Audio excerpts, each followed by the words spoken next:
Welcome to Fullerton College Football on Sportsnet, USA.net. Hey, I'm Mark Pavlovich, along with my partner Corey Neyland. We are the voices of Fullerton College football, and it is the oldest community college in the nation. Key to the county. We were at the breakfast yesterday. Nice turnout yesterday for the breakfast. But Corey, you go here. This is a rivalry that goes back to 1916, the first time they played, all the way up to today. It's gone back and forth, but the last 11 meetings have been all Fullerton College, especially last year where they put 77 points up on the board. 77, that's a lot. But what it did, and we'll talk about Santa Ana first. Santa Ana scored 28 points in that loss last year. But what they did after that loss in the Key to the County is they reeled off 7 straight wins to take the American Metro League Championship and reach a bowl game. They're trying to build on that from last season with the young team today, their head coach Adam Neeson. Yeah, and we'll see what they do. And, of course, you look at Fullerton. We talked about it last year, and they're going to switch sides of the field. They all lined up the wrong direction. You saw what happened last year, back-to-back national championships. I've got my rings on for back-to-back years winning the national. They should get a picture of those rings. They should, shouldn't they? These are good hands. I got hand model hands. Good. Okay, sort of like my shoes. Look at the rings. But when you look at Fullerton, back-to-back national champions, and, of course, this year they're going to try and go for the three-peat. Nick Gallardo is going to be back deep. Back deep for the Dons, number 1. And Samuel Warren II. Or Kadir Dean. We'll see which one. That's actually Kadir Dean. So Dean and Gallardo back deep. The Hornets will be kicking off. Corey Lewis.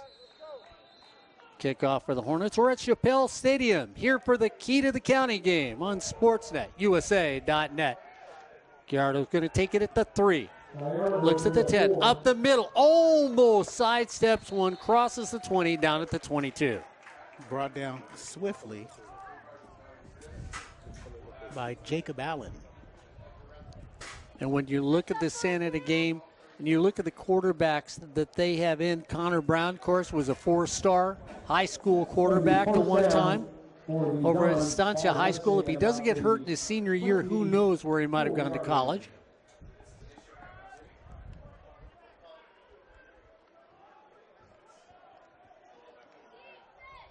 So first down and 10 at the 23 for Santa Ana. Their red uniforms and undistinguishable letters. And once again, Corey, that defense for the Hornets, just get back in the backfield quickly. And that's Shane Darso from the right side out of Little Park. Picks up his 4th tackle for loss on the season. Tyler Wilson is going to be out wide to left. Lamb goes over to the right-hand side of the field. Connor Brown at quarterback looks over there. Lots of 3 on the play. Brown looks over. Once again, they go for a straight dive play, off tackle. It gets back to the original, just short of the original line of scrimmage. It's going to bring up a 3rd down and 11 for the Dons. And that's Josh Hill, Fullerton High School grad out there. Hill last week, averaging 48 yards a game.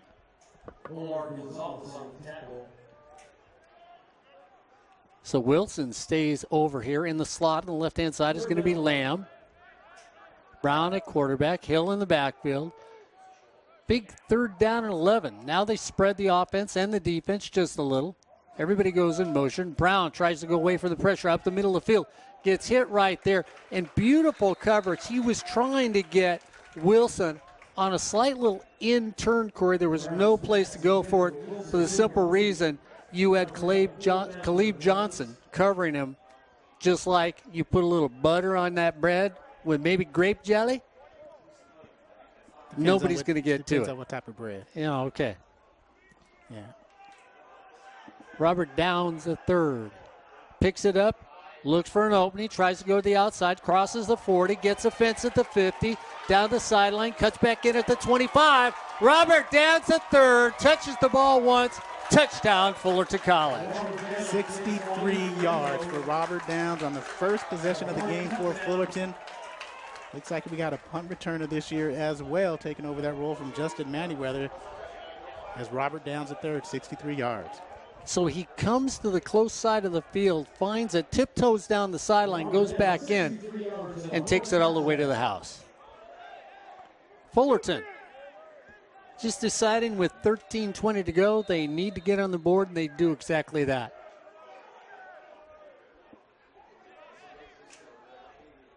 Fullerton decides to go out, attempt 2.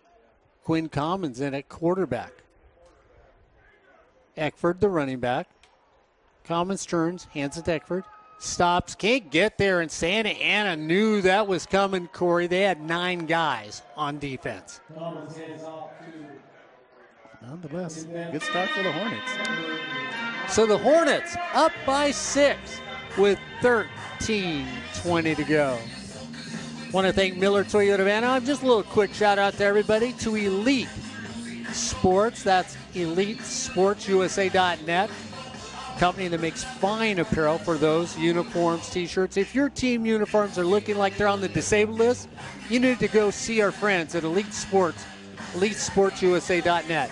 They have an international sports apparel brand with specializing in custom, full sublimation uniforms for all major sports. They've been in business for over a dozen years, and in that time, they've become one of the top sports apparel companies in the business.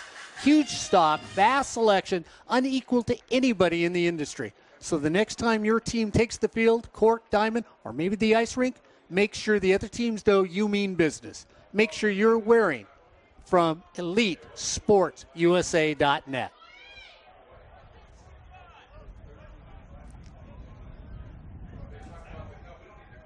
Oh, okay, I threw my little taste in there. That's like having a bologna sandwich. Got to add a little mustard. Mayonnaise? Ketchup? You fry bologna, Mark. Oh, and use the oil and grease as your mustard and mayonnaise. Gallardo and Dean back deep. So the first time Santa Ana touched the ball, couldn't do anything with it. The first time the Hornets touched the ball, at least that's Robert Downs the third, he took it all the way to the house. That's right, they got up 6, and they're up 6-0 here with 13:20 to go. They want 13:25 on the clock. That's what you're saying. Well, we got that corrected, so it's 13:25 to go. And here, our SID down at the end of the booth letting us know. Phil Thurman, Corey Lewis. Gallardo goes back. He's going to take it at the 3. Cuts up the middle, gets eaten alive right there, Corey. And that was Eric Graham that just said, well, speaking of shoes and sporting apparel, what size do you wear? And let's set that defense for the Hornets from right to left. Shane Darso, Blake Hill, James Rawls, and on that far side, Joey Noble trying to repeat as an all-conference. Linebackers, middle linebacker Cole Hansen. On the near side, 33, is Peter Kasibwe, and the far side is Caleb Johnson. Cornerbacks on the far side is Jalen Brown, near side Xavion Steele, and number 3, Troy LaFridge, and 7, Kari Henley are the safeties. Colonel Brown brings his team back out, shotgun formation. Gardo this time lines up in the slot for the Dons. Looking that direction, he throws to him over in the flat. Catches it there at the 9. He goes down on his own, but just to make sure you have a Hornet come up to wrap him up. Yeah, he does a nice fake against LaFridge, and he was going to make a move, but he just slipped, fell down, could have got that positive yardage. Instead, he loses 1.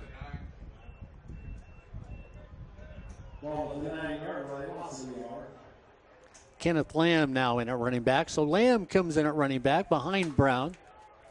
Pistol formation for the Dons. The Hornets come up defensively. Brown goes back. Lamb comes out of the backfield. A little swing pass there. He slips in the same spot and goes down, gain of 1. 36.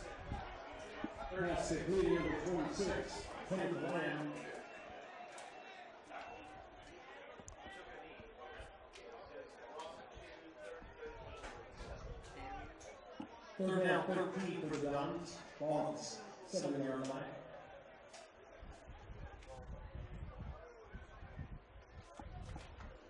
So back again, they go in a shotgun formation.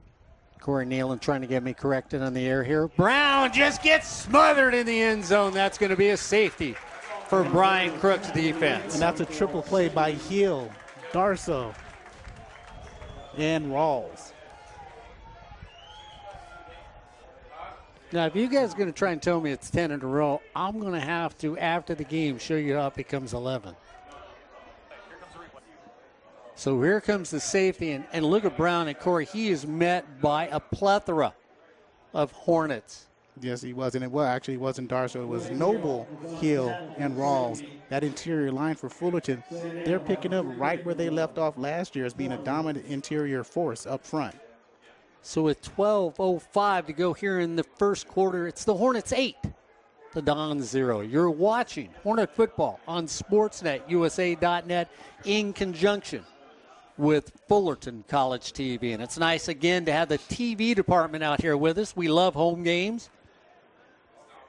They do a great job to give you every angle on every play out here. And it's our pleasure to always be on the air with them.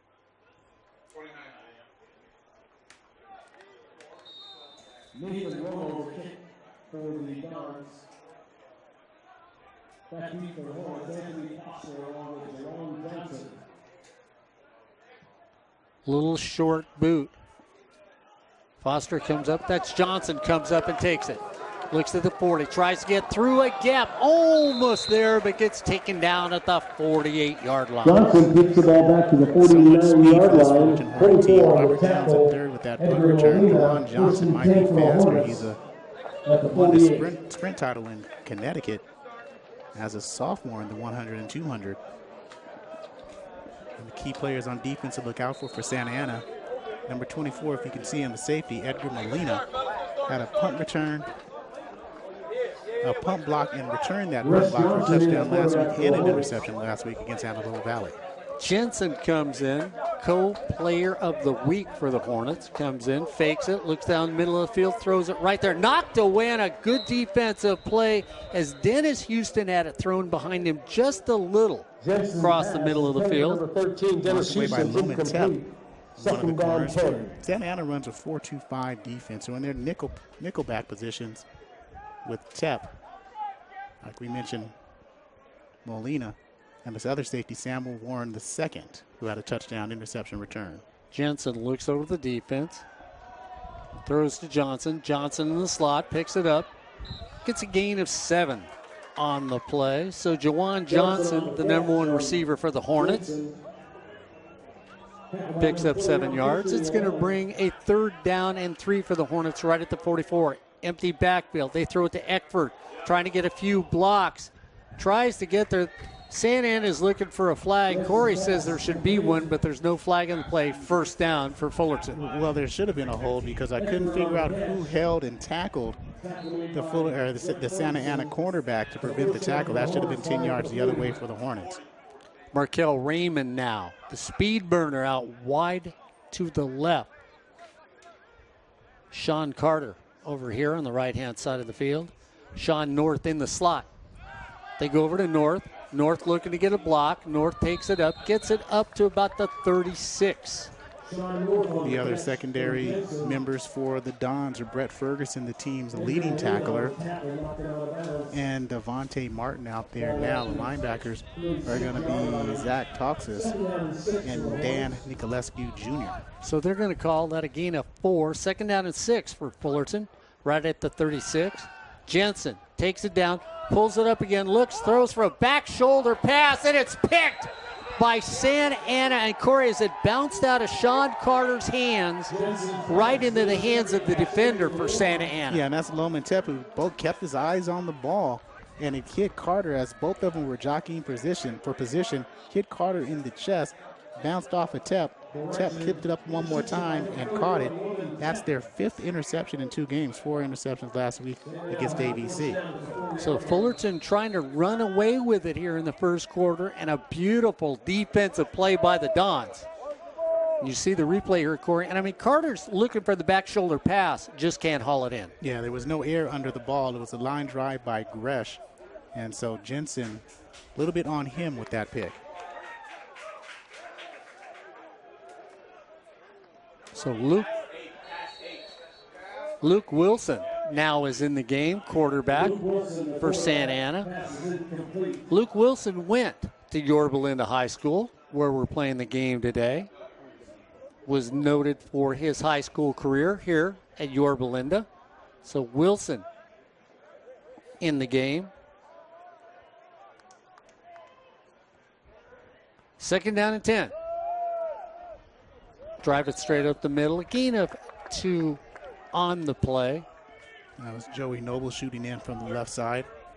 New defensive tackles are going to be Omar Gonzalez for the Hornets out of Whittier and Andrew Glover from Woodlands, Texas, Woodland High School.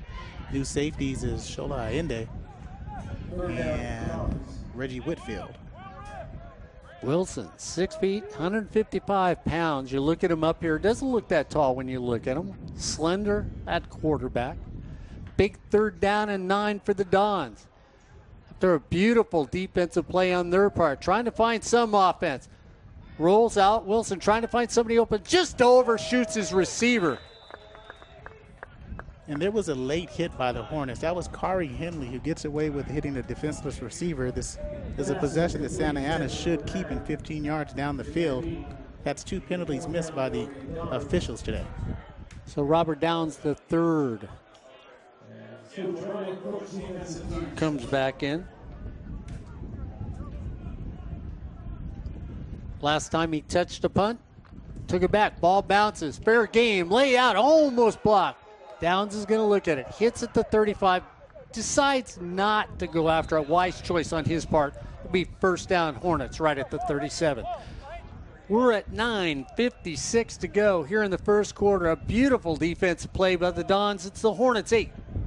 The Dons 0. You're watching Hornet football on Sportsnet, USA.net. Don't forget, all our games are brought to you by Miller Toyota of Anaheim. Looking for that newer used Toyota? Maybe you just want to spruce up the Toyota you own? No better place to go than Miller Toyota of Anaheim, located at Euclid and the 91. Miller Toyota of Anaheim, a proud sponsor, community college sports, high school sports, but most of all, education. Jensen throws it over here one more time. Sidestep taken there, almost getting away as Johnson on it. We get a flag at the end of the play. Gain of 14 yards. Juwan Johnson is a nice receiver out there in the slot. When you have Downs and Johnson, you got speed in the slot. And let's set up that offensive line for the Hornets. Jacob Jankoviak, the center. Right guard, Vincent Narvaez. And the right tackle will be Torrance Evans. On that left side, you have James Stanton. And on his left side is TJ Stormont. Tyrone Miller comes in the game. He's going to be in the slot on the left-hand side. Next to him is going to be Markel Raymond, who we saw the speed he has from last week. Sean North out wide to the right. Jensen now first down and 10 at the 12. Steps, throws it out in the flat, throws a shoestring grab out there to Lucky, and Lucky says, yes, I am. He just takes it off the ground. Yeah, average out of the Hopper High School. Nice little pickup at the shoestrings, pick up positive yardage.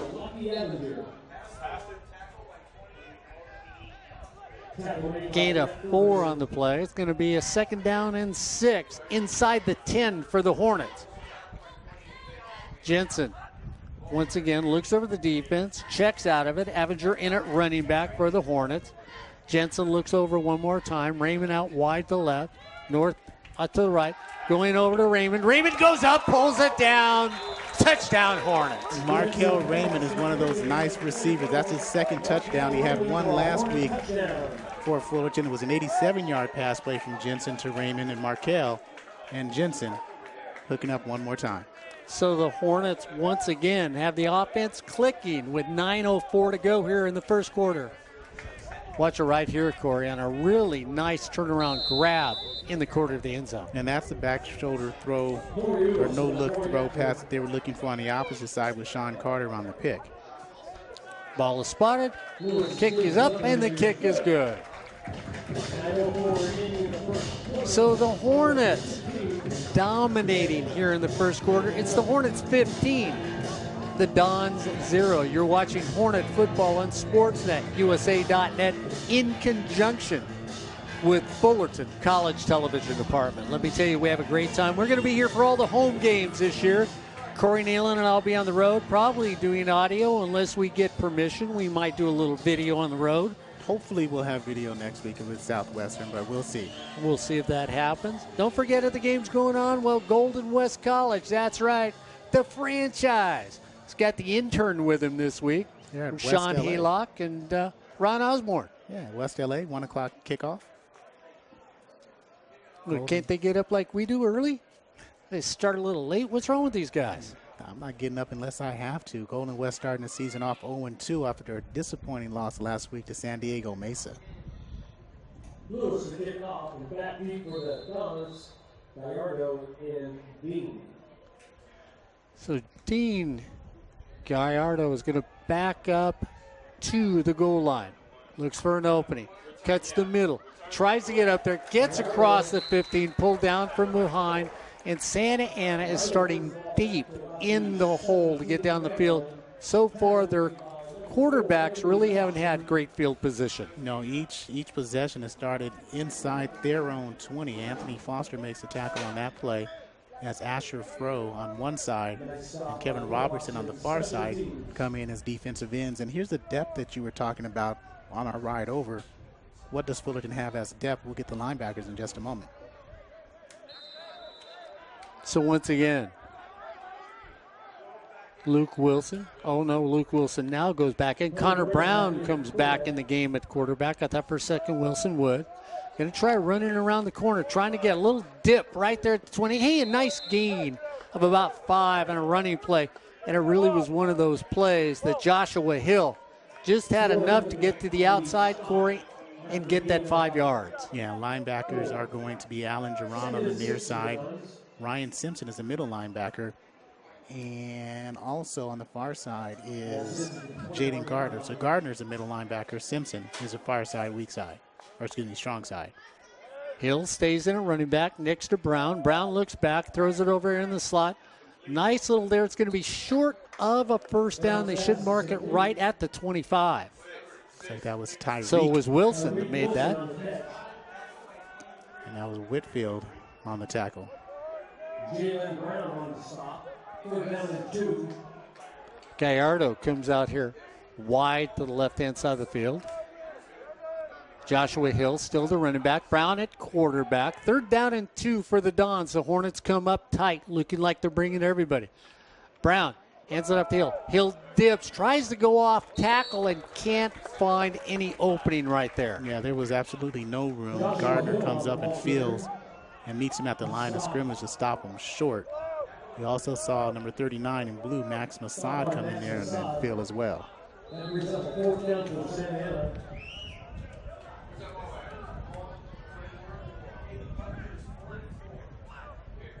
So Andy Martinez puts foot into that one. Robert Downs on third, back pedal, sticks up his hand, and then realizes he wasn't going to get a hand on it. Lets it hit wisely, and it's going to die right at the 25-yard line. Get a flag on the play. 57 yards on the kick. So Andy Martinez from Estancia High School down in Costa Mesa. Get holding against the Hornets. So now the Dons have the Hornets in very tough field position. See what they can do defensively. Yeah, last week they had a slow start against AVC. They were down 6-3 at halftime. And then they exploded in the 3rd quarter and in the 4th quarter, scoring a special teams touchdown, a defensive touchdown, and a few touchdown passes, a couple touchdown passes, and 2 touchdowns runs, one by Joshua Hill, who came up short on that 3rd down just a minute ago. Quinn Commons now in at quarterback. Out wide left is going to be Dennis Houston. Commons stands back there, whips it across the middle of the field. Houston snatches it out of the air like we're snatching bagels out of the bagel bistro bag in the back by the TV department. 10,000-yard passer at Whittier Christian High School is Quinn Commons. First time we've seen him in the shotgun all season. First down and 10 at the 30. Quickly brings him back out. Comes over this side of the field. Once again, puts it on the money to Jawan Johnson. Johnson gets all the way out to the 46. So Commons, 2 for 2. Takes the ball all the way to the 40. Gouging right now. 10 yards, 15 yards on each possession, each play. First down, they pick it up. Throws it over quickly out the flat. This time the defense sorted there as they try to get Eckford Out on the flat one-on-ones against a linebacker. Tackle made by Jeff Ferguson. Gets shoved out of bounds there by Samuel Warren II. I wonder if he's any relation to Samuel Warren, the casting director. Sam Warren used to do a lot of infomercials during his day. Xavier Green out wide to the left. Common still at quarterback. Eckford at running back. 2nd down and 10. Right at the 45. Commons goes back, middle of the field, wide open. There, ball, defender, same time as Anthony Foster could not pull it in. That brings up a 3rd down and 10 for the Hornets.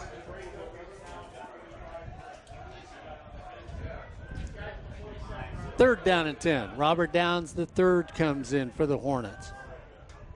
Along with Jawan Johnson, they go to the far side of the field. Outside of him, there's going to be Tim Allen. Not tool time. It's Tim Allen, the receiver for the Hornets. Commons goes out, looks at the triplets, comes back the other direction, puts it right there on the money and hauled in. Dennis Houston just has vacuum hands. What you love about this wide receiver core is all of them not afraid to go over the middle and take a hit. 1st down and 10 at the 40. Commons got him moving. Once again, steps back. Great protection. He pulls it down, takes off running, dances on the middle of the field, gets down to the 31. They teach you how to dance over at that Catholic school. Yeah, they do. And he was looking for a go route to Dennis Houston, but Lomentep, again, who has that pick earlier, was stride for stride in coverage. Nice move by Commons to pick up that almost 1st down. And we'll see. With only 2 linebackers for Santa Ana, they rotate a lot of linemen in there, but they're just not getting any pressure up front. And those 2 linebackers are getting picked up by those guards. Common went to Whittier Christian. We have holding against the Dons on that play. So they mark off the penalty. Penalty flag for holding against the Dons. 1st and 10. Tim Allen goes out wide to the left. In the slot next to him is going to be Sean North. Jawan Johnson out wide to the right. Commons almost gets the Dons to jump in the play. Eric Graham in at running back for the Hornets. Commons looks over the thing, hands it off to Graham. Graham goes straight up, following the offensive line. Corey gets all the way down to the 15. Eric Graham, the ball carrier. So that's Graham's 1st carry of the season, and Mark, we're seeing the whole Fullerton roster. That's what we were told. Johnson stays out wide to the right. Graham is still there. Lucas Luff is the up back, the tight end for the Hornets. Quickly throw it out in the flat right there to North. North gets the sticks. We get flags all over the place. And it looks like the Hornets may go the wrong direction on that play. Yeah, Tim Allen, a little jersey. A little other part of the jersey. 5:01 to go in the 1st quarter. It's the Hornets 15. The Dons 0 here on Sportsnet, USA.net.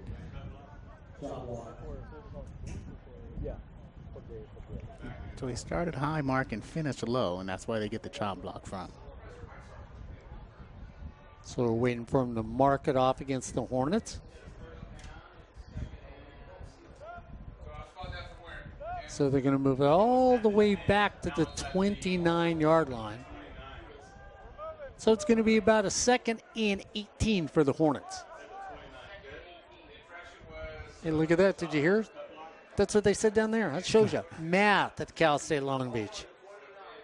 Commons looks over and says, where? Fakes it right down the middle. Has time. Middle of field. Wide open. Excuse me. My name is Markel Raymond, and I'm down here looking for a phone booth. Anybody got a nickel?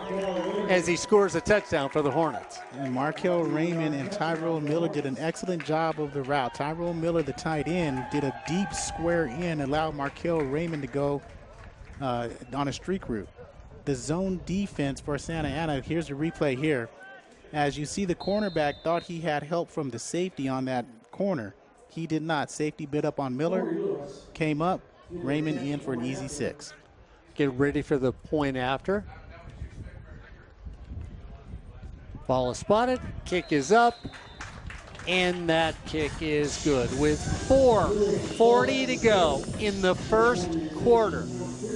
It is the Hornets 22, the Dons 0. You're watching Hornet football on SportsNetUSA.net. Bit up, bit on. Same thing? Or? You know what? I tell you what.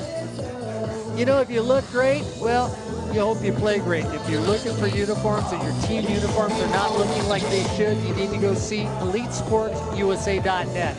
They have international sports apparel. They specialize in custom uniforms for all major sports. They've been around the business for a dozen years, and they're one of the top sports apparel companies in the business. They have stock that nobody can match with an unbelievable amount of selections, unequaled by anybody in the industry. So if you play tennis, maybe play a little softball, ice hockey, there's no better place to go to get a brand new uniform than EliteSportsUSA.net. Corey Lewis.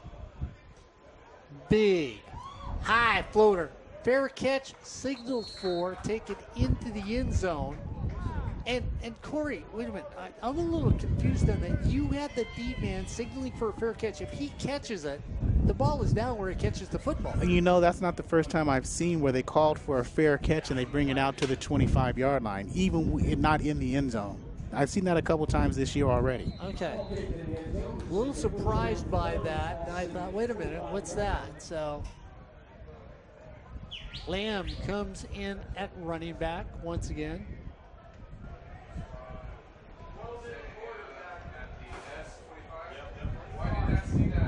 And it is not Lamb in at running back. It's Joshua Hill came in at running back.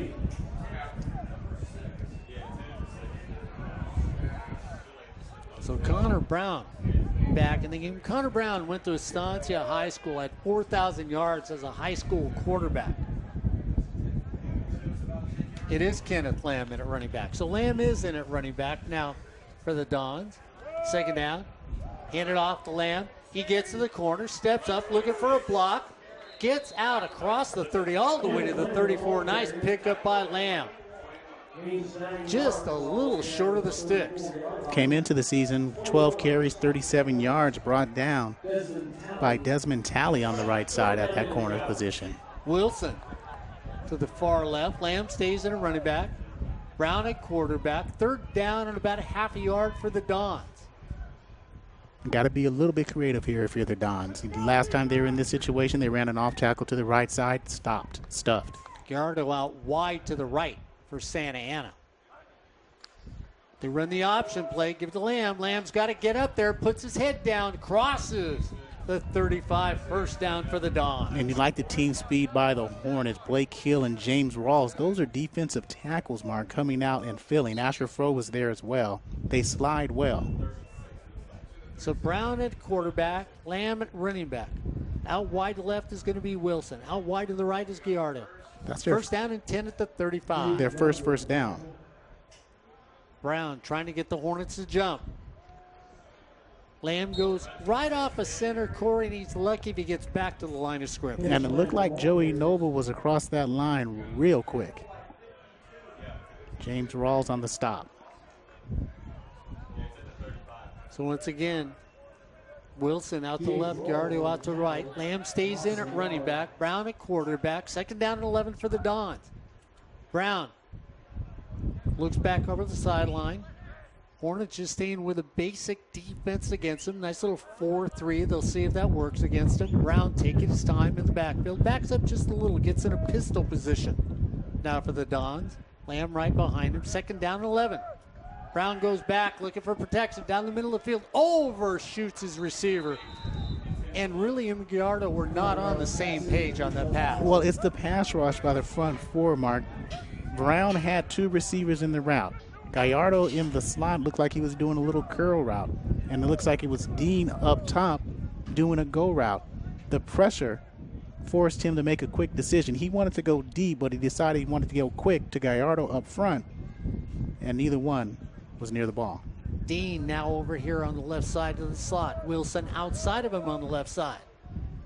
Third down and 11, right at the 35. Brown looking over. The Hornets are coming. Brown needs protection. He doesn't get it from anybody. Ball comes out And the Hornets look like they've got the fumble. They're going to say Jaden Gardner with the strip, Joey Noble with the tackle, but Asher Fro with the tackle and Joey Noble with the fumble recovery. So Brown once again, well, that's the same blitz we saw against Riverside Smart last week. And Smart, when you thought about an elite quarterback, got pummeled last week by this Hornet defense. Gress Jensen comes back into the game at quarterback. Xavier Green goes out to the far side of the field. Standing next to Green is going to be Anthony Foster in the slot. Out wide to the right is going to be Sean Carter. They run a nice little sweep, dip right out of side of tackle, cut back in the middle, and once again, Eckford. Nice running back, gets a gain of 9 on the play. Yeah, he's really showing what he can do. We might see all 4 quarterbacks today, Mark. Here comes Zack Smith. Mitchell comes in and Allen. They're going to be on the right-hand side. They're going to stack up 4 with Houston there, and inside Houston is going to be Sean Carter. Smith takes it up the middle, fakes the handoff. Interesting formation. So they take 4 wide receivers, move them all the way to the right, nobody on the left, and they run a quarterback draw, which moves the sticks. Giovanni Kaiser makes the stop, 6'6", 240 out of Fitzgerald High School out of Michigan. So Smith in at quarterback out of Pearland, Texas, Pearland High School. First down and 10, right at the 15. Handed off to Eckford. Eckford turns the corner, looks for a block, gets one, sidesteps, touchdown, Eckford. And I don't know how you can draw up a prettier stretch play than that. Torrance Evans on the outside with his receivers, Dennis Houston, Sean Carter, and Jacob Mitchell all blocking. And they didn't have just one lane open. It was a 5-lane freeway that he can pick which one, and all would have scored a touchdown. So the Hornets on the board again with a minute 45 in the first quarter. Ball is spotted, kick is up, and the kick is good. So with 1:45 to go in the key to the county game, it's the Hornets 29, the Dons 0. You're watching Hornet football on Sportsnet, USA.net. President of the college, Dr. Greg Schultz, goes by, looking good. Is he leaving and heading for the USC game or something? I don't know. You know, he's a graduate from USC and Fullerton College and Cal State Fullerton. You know where he's going? He's going to Elite Sportsnet, EliteSportsUSA.net. That's where he's going.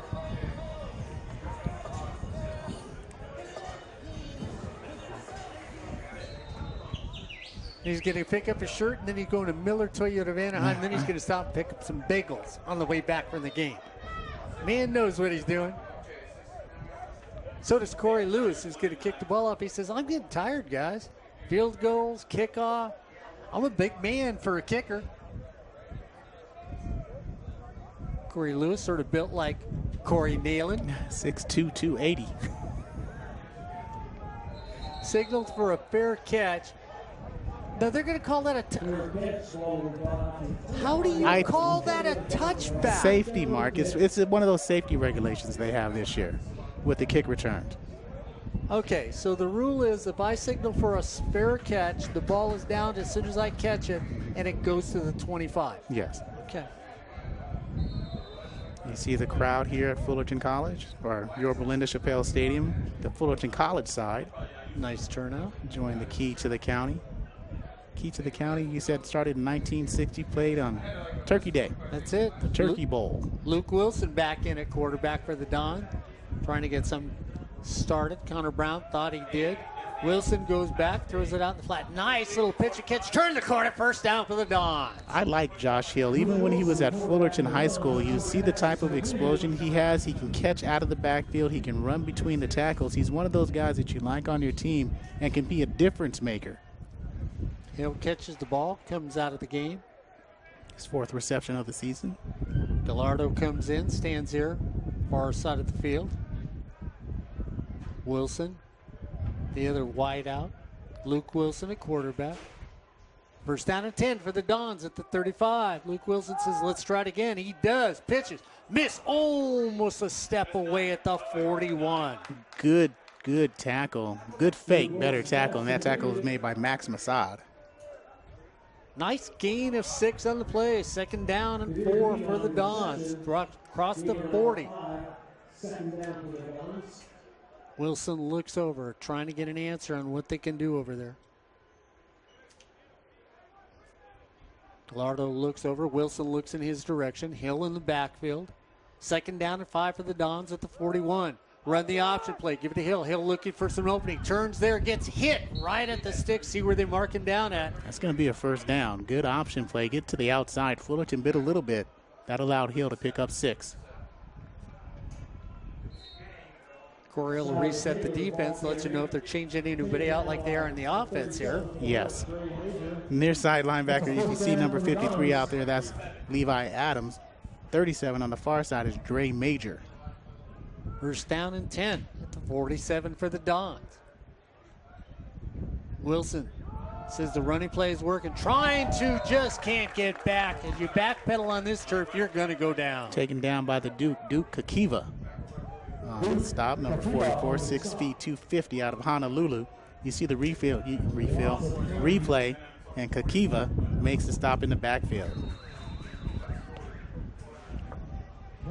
So that's going to take us to the end of the first quarter. As we come to the end of the first quarter, it's the Fullerton College Hornets 29, the Santa Ana Dons 0. You're watching Hornet football on Sportsnet.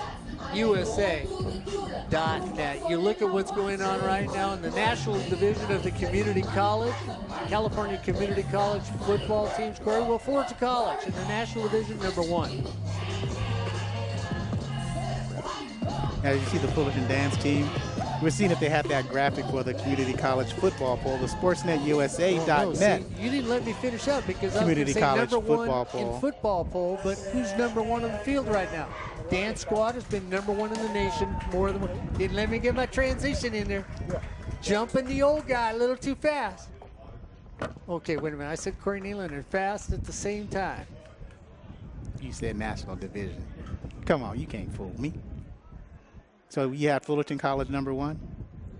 Fullerton College number 1 in the National Division. We'll see a graphic a little later and talk about all the teams in the National and the American Division. Sort of give our throw at where they're sitting at right now. Yeah, we'll start with the American first. Okay. Luke Wilson trying to get a first down. Throws it out in the flat. Good coverage by the Hornets.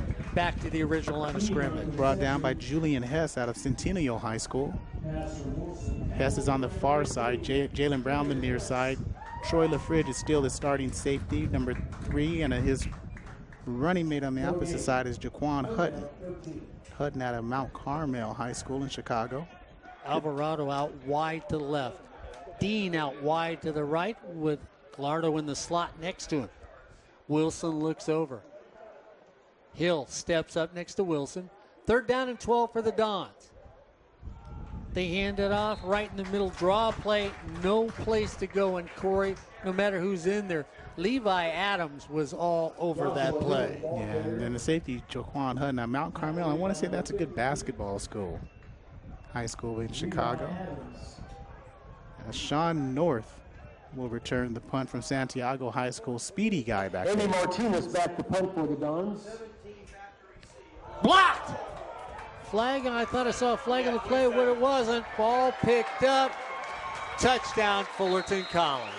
And that is a touchdown score by Xavion Steele. And Mark, it looked like the block, if you see the replay, was by 27, Eric Graham. He has a special team tackle on a kickoff in that block. If we've got a replay, we'd like to see it. Xavion Steele.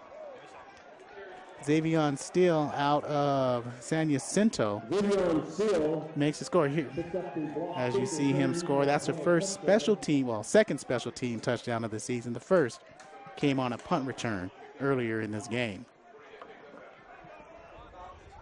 So the Hornets are chugging along in every category. Special teams, Offense, defense, cheerleaders. check. TV department? Check. Old guy still broadcasting? Check. So now let's get into that. And the best trainer and training staff in California? Oh, Juan Cuevas and his crew. That's a double check on that here on SportsNetUSA.net. Don't forget, right now, Golden West College, the franchise, Rashawn Haylock, and the intern. Kickoff Mr. in 13 Osborne. minutes. Be on SportsNetUSA.net. Speaking about Ryan Osborne, hey, the Coaches Show every week. And this next week, we've got 2 episodes up. This next week, we're working on one. Corey, Ryan, and myself, we went to the Key to the County Breakfast. Going to have a little special on that. And then we'll roll in a little of the Coaches Show right behind it. Next week, week number 3, coming up on SportsNetUSA.net. You go to Orange News on YouTube. You can find the new episodes for the Coaches Show every week from Ryan Osborne on SportsNetUSA.net. Corey Lewis hasn't worked out this much since Corey Neyland went to a gym. Big foot. Signaled for the fair catch, automatic touchback, so they'll mark it at the 25. So the Hornets, 36, the Dons 0, 13:43 to go here in the second quarter. Next week, we head south. We take a road trip. Southwest Community College. We're playing very well. And so here you have the punt block, and it does look like it was Graham competing with Anthony Foster, but it looked like Graham got his right hand on it and allowed the touchdown to happen. Connor Brown now back in the game with the quarterback for the Dons. First down and 10 at the 25. Santana looking for a little smile on their face. Tries to go right there. Incomplete pass. Wanting to get a flag. Nothing called there. Little grab going on. That's the 3rd grab we've seen today, not called on the Hornets. Ryan Osborne says he likes the nickname. The intern? The intern. He's going to keep it. Just hope he gets a spot in a doctor show or something. Oh, I'm the intern.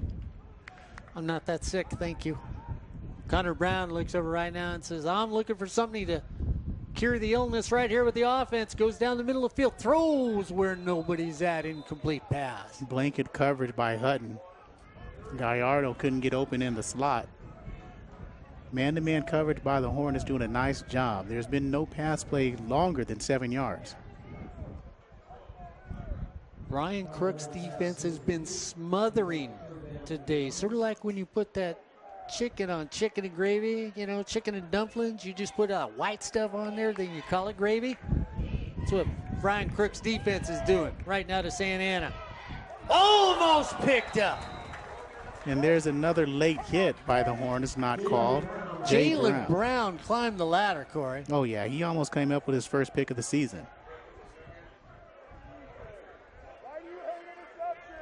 So the Hornets, look at everything. Sean North once again goes back. You watched the replay, and Brown left it a little bit short, didn't get a good grip on it. A better throw, and that's a first down. And he saw the late hit right at the end mark. That should have been a penalty. North grabs it at the 40, steps up, turns the corner, has blockers out in front of him. To the 40, the 30. Lewis gets hit. Touchdown, Sean North. 60 yards, his first punt return. A doozy, 60 yards for a touchdown. This is the first game, Mark Fullerton has scored 2 punt return touchdowns since I don't know when. Here's your replay. Had a wall on the left side. It was clear sailing for Sean North. And that was an easy 60-yard jaunt. I don't think they've had 2 punt returns in a game since we've been doing games here at Fullerton. I mean, we've had Deontay Sharp, Justin Manyweather, Keon Lee. I don't know if there's been one. Could ask that crack XID for Fullerton College. I'm sure he's got it someplace in his notes. No, it's never been done. Oh, okay.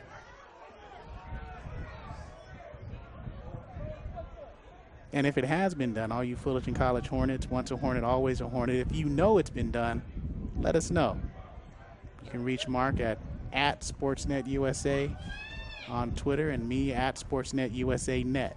Ball is spotted, kick is up, and the kick is good. With 13:21 to go in the second quarter, it's the Hornets closing on Corey Neyland's age, 42.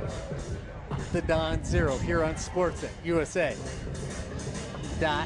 And I guess it is time to look at the record book, Mark. Most points scored by Fullerton College in its history it happened in the last 2 years. You know, my shoes were on the disabled list when we were out on the field. That's like my uniform. So if my uniform's not looking good, where else would I go? EliteSportsUSA.net. You know, they have international sports brands. They specialize in custom sports brand.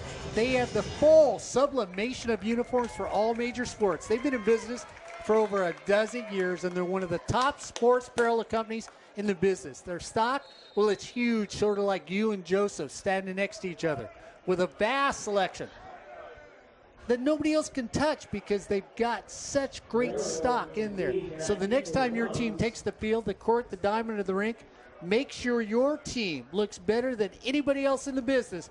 Make sure you're wearing a uniform from EliteSportsUSA.net. It's getting chippy down in the field, Corey, right now, and it's real easy to be braggadocious, have a lot of bravado when your team's doing everything right. Yeah, 50 points is the most in a half that Fullerton scored all time. 79 points is the most they've scored in a game all time. That happened twice, 2016 and 2013. 78 points they scored once last year. They scored 77 points as well last season. Luke Wilson back in a quarterback. Gallardo out wide to the right. Lamb back in a quarterback. Hand it off to Lamb. Lamb can't get back to the line of scrimmage. Loses 2 yards on the play. And new up front, number 91 in blue for the Hornets will be Marcus Thompson. C.J. Davis on the defensive line, 9'6". And also, number 55, go ahead, Mark. We get motion by Santana. It's going to move him back 5 more yards. That's number 95, Richard Yukihiro, 5'10", out of Los Alamitos. And the final front four is Isaiah Curry out of Oxon Hill, Maryland, Oxon Hill High School. Adams, Kakiva, and Jaron of the linebackers. Left near cornerback number 21 is Desmond Talley. Far side is Julian Hess.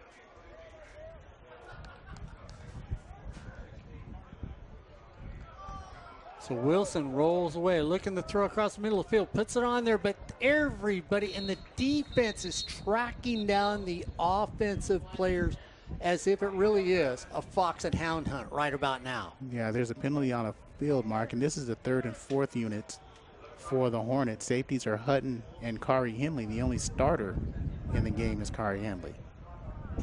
So it's holding against the Don, declined with 12:29 to go here in the second quarter. Mark, they want Kari Henley, the coaching staff wants him to be more disciplined and more vocal as a leader in that secondary and the whole defense as a whole. So third down, and let's make it 20 for the Dons. The defense suffocating today. Dons try and slow him down with a little screen pass. That's one thing you do against the defense that just keeps there. And once again, Corey, the threes, the fours, the ones and two, everybody on that defensive side of the ball has stepped up to play today. And that's Levi Adams. If you're listening out of Westview High School, Portland, Oregon makes his hometown or made his hometown. Hey, do you think the real Bob Johnson is watching us today? Probably. Okay. Sean North signals for a fair catch, takes it right at the 47-yard line. 11:38 to go in the first half. It is the Hornets 43, the Dons 0. You're watching Hornet football on SportsNetUSA.net in conjunction with Fullerton College Television. And let us tell you that if you want to work in the industry, if you're looking to get in the industry and you love sports, you want to learn how to do it, there's nothing better than to come out, work with this crew from Fullerton College. I tell you, from tops to bottoms, not just top to bottom, but tops to bottom, They're the best in Southern California to bring you community college sports. No better place to learn, no better place to have fun. Fullerton College TV department, come on out and join them for a variety of sports and here with us on SportsNetUSA.net. Thank you, ladies and gentlemen. You're doing a magnificent job, and we appreciate everything you do.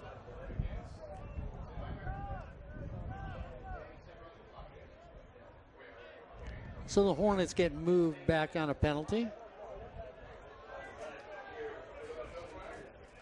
Quinn Commons back in at quarterback for the Hornets. First down at 15, just across the 40. Commons goes back, has a pocket, rolls away from it, feels the pressure coming, tries to roll away from the pressure, flips it out at the last second. We'll see if he was in bounds, and they're going to call that a catch. And boy, what a heads-up play by Commons up to the 50. He's going to go out of bounds, shuttle pass right there, get a gain of about 7 on the play.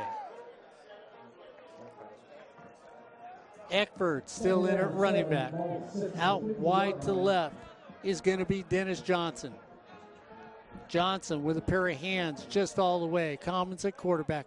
Eckford goes from right to left. Now they're set up in what we would call a pistol formation. Hands it straight up to Eckford. Stutter step at the line of scrimmage. Breaks across the middle. Spins away from 2 on a spin drop. All the way down to the 25. That first step, Corey. A stutter step at the line of scrimmage. He opens up the hole himself. And Infante Eckford is one of those guys, he didn't know what you had at the running back position as after losing Gerald Hewlett from last season and Ladarius Skelton, the quarterback. But Eckford busts through the hole with quick hands and quick feet, lowers the boom right there and tripped up at the last moment by Tepp. Touchdown saving tackle. Commons said, well, wait a minute, let me try to get it there for a touchdown. Short arms that one a little for the Hornets. The receiver's wide open. It's going to be up a second down and 10 to 25. Markel Raymond now goes out wide to the right. In the slot on the left-hand side is going to be Sean North. He's already got a touchdown today, taking one back. Eckford stays in the backfield. They go out in the flat to Eckford. It's a double pass all by yourself in the end zone. Touchdown, Markel Raymond. That's 3 touchdown receptions for Markel Raymond in the first half of play, Mark, and that's the second completion of the season for Infante Eckford. One went for a first down. Here's your replay. This one goes for a touchdown. He has the best completion percentage as Markel Raymond's wide open out of Fresno. Looked like he was standing from in Fresno right as far as he was open. But again, Infante Eckford, 2 for 2, 2 completions, 1 touchdown, 1 first down. Well, Garrett Campbell told us we were going to see everybody touch the ball today. I didn't think he was meaning we might be able to throw a pass to start the second half. Well, I'm saying by the end of the day, Gabriella Neyland might even have a touchdown. 10:21 to go in the first half.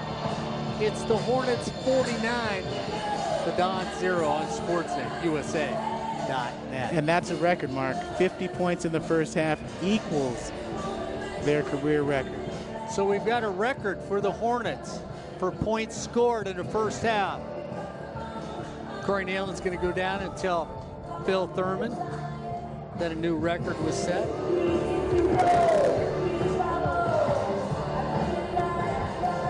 So you may be hearing names that you would hope to hear during this game, that some of the players that you don't get to hear the first 2 weeks, well, you might get to hear them now, and it gives the coaching staff this great opportunity to see how they're going to play. This Don team is not going away.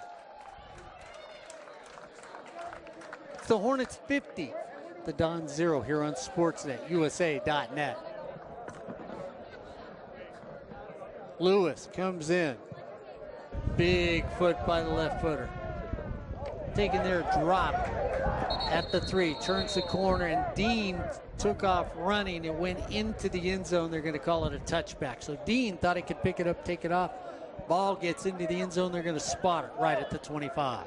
And don't forget, coming up at halftime, Mark will be talking to the sports information director from Santa Ana, Cammie Lewis, and he'll be on the air with Mark talking Santa Ana sports, key to the county, and a whole lot of other things. talked to the athletic director yesterday. Yes, Mary Haggerty, who spent some time. She's a Tustin Tiller, Mark. Go Tillers. She's Spent a time in 49er. Long Beach State. Yes, a basketball coach there. Spent time at Fullerton as well, but taking over the realm of athletic director for the Dons. And Corey, I made a mistake. They did not. The ball he touched, they called him down at the 1. So Dean making it tough. Throw it over to the flat. Nice pass, turn up the field. First down for the Dons. So Tyreke Wilson makes a nice little catch on that. Comes out. Good turnout by Santana. Corey, they're still coming in because this game started an hour earlier because we've got a high school game right behind it today here at sports.usa.net. First down and 10 for the Dons. Right at the 15. Wilson still in at quarterback. First down at 10. Flipped over there. Incomplete pass. And another miscommunication on the route. Georgie Alvarado looked like he was supposed to keep coming on the post pattern, but he was cut off. So Joshua Garcia now in at quarterback for the Dons. So Garcia in at quarterback for Santa Ana. Get a jump by the Hornets. Garcia quarterback trying to find somebody. Incomplete pass. And he's working against cornerbacks, new corners. Tyler Hogan on the far side. 31, and we'll see who else is out there. Mark, Fullerton's playing so many players right now. They haven't even updated their roster. Same with Santa Ana.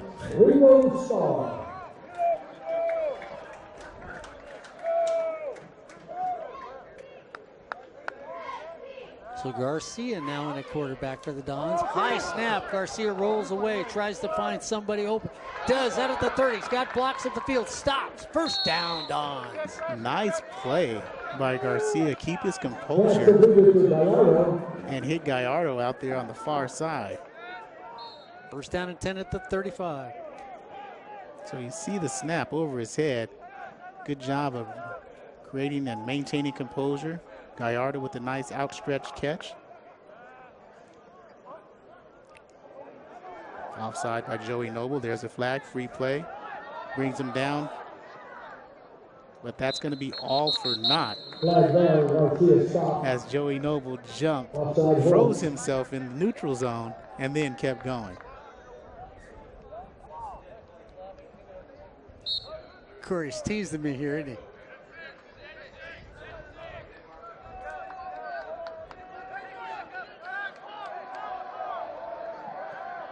So second down and 5 at the 40 for the Dons. Garcia's in there. Out wide at the right. Gallardo. Looking for everything else.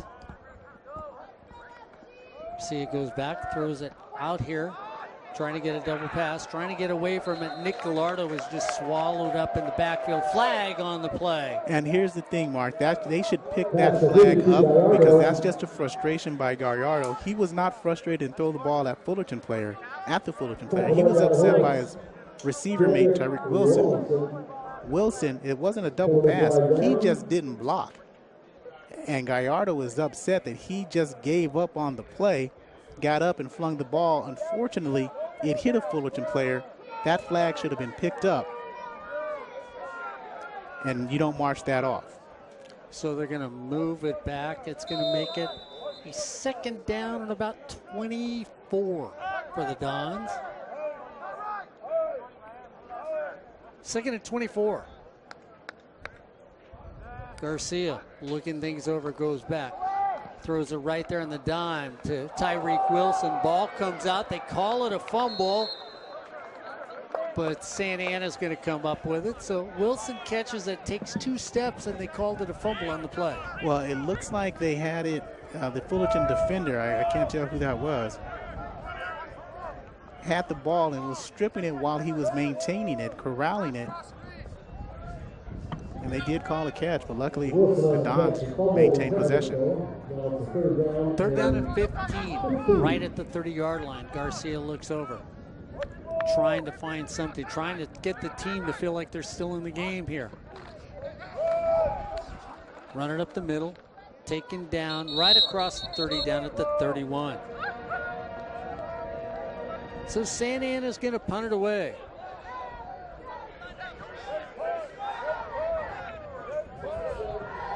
Gabby Neyland says, you know what? This game has just lost me.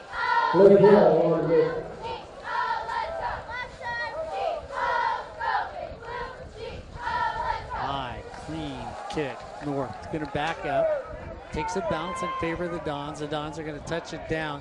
They bat it with their hand. The official's going to say, I'm going to mark it down right here at the 28-yard line. Mark, that's a 45-yard kick that could have went another 20 yards on the roll.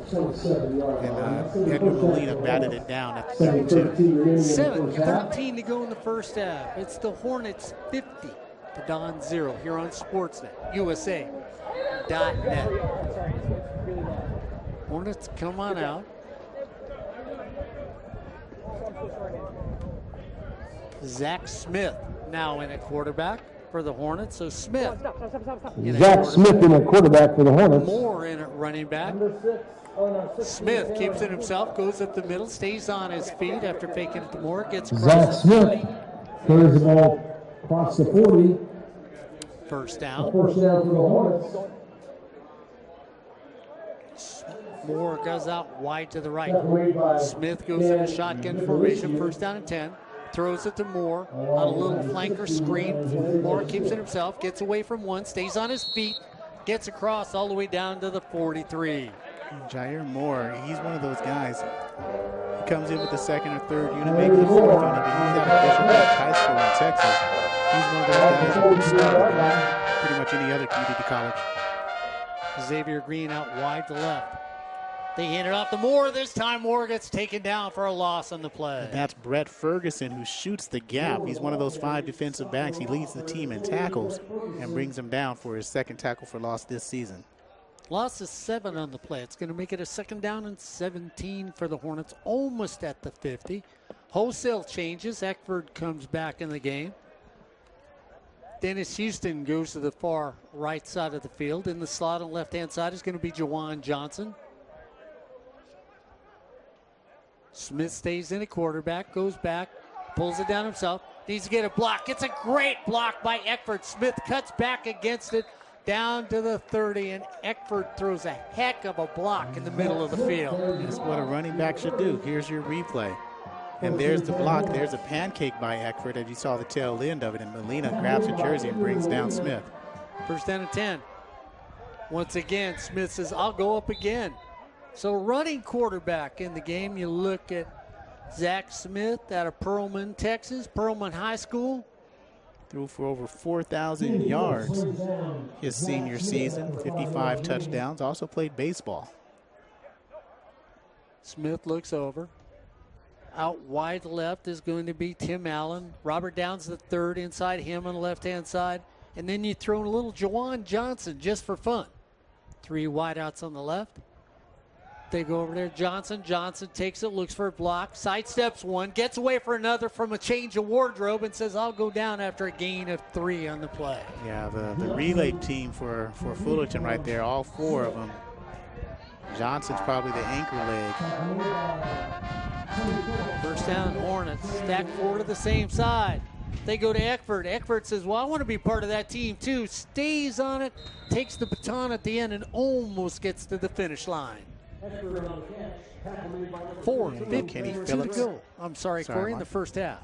Kenny Phillips on the stop along with Cameron Freck. And the replay is there. He thought he was going. He looked like he was weight training as Cameron Freck was pulled for 6 yards. Sean Carter, Robert Downs the third, far on the right-hand side.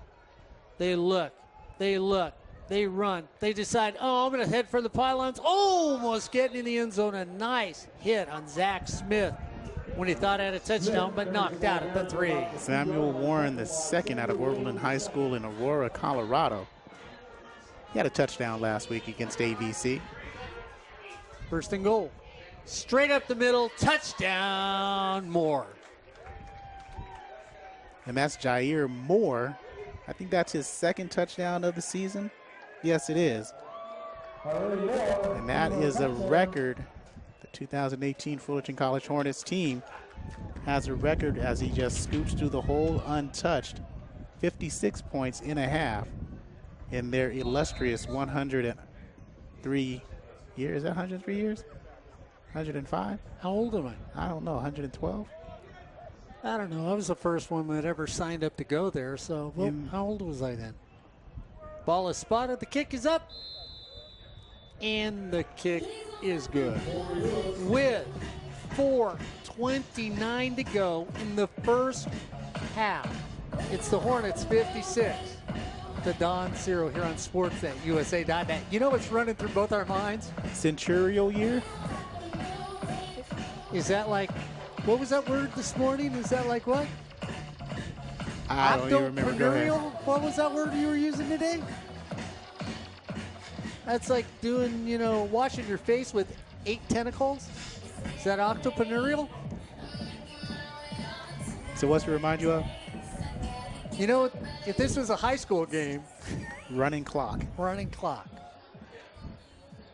57 points, Mark, in the key to the county. So the 96th key to the county game is one for the books and not one for the books. Corey Lewis says, I'm getting a little tired out here. Bigfoot taking it to 10. Hornets zooming in. Right there. They all meet for breakfast at the 20-yard line. They said it was an early game. We didn't get to eat. Might as well make friends, and they do at the 20. Be first down and 10 for the Dons. Ronnie Velasquez, number 49, out of Valencia High School, local product. 67 is Marcus Schur out of Esperanza. Max Masad is one safety, number 39. Number 35 is, well, they didn't up their roster, so if you know him, go ahead and tweet us. Think you need sideline reporters. Well, students would have to show up for that, Mark. Oh, I'm sorry. Levi Adams stays in there at the linebacker, number 53. Quick little pitch out here, just off the dime, thrown down, taken out of there by Richardson. Richardson picks it up for again about a half a yard. Richardson out of El Dorado High School for the Dons. Aaron Richardson, 6 feet, 200 pounds. So Richardson out there.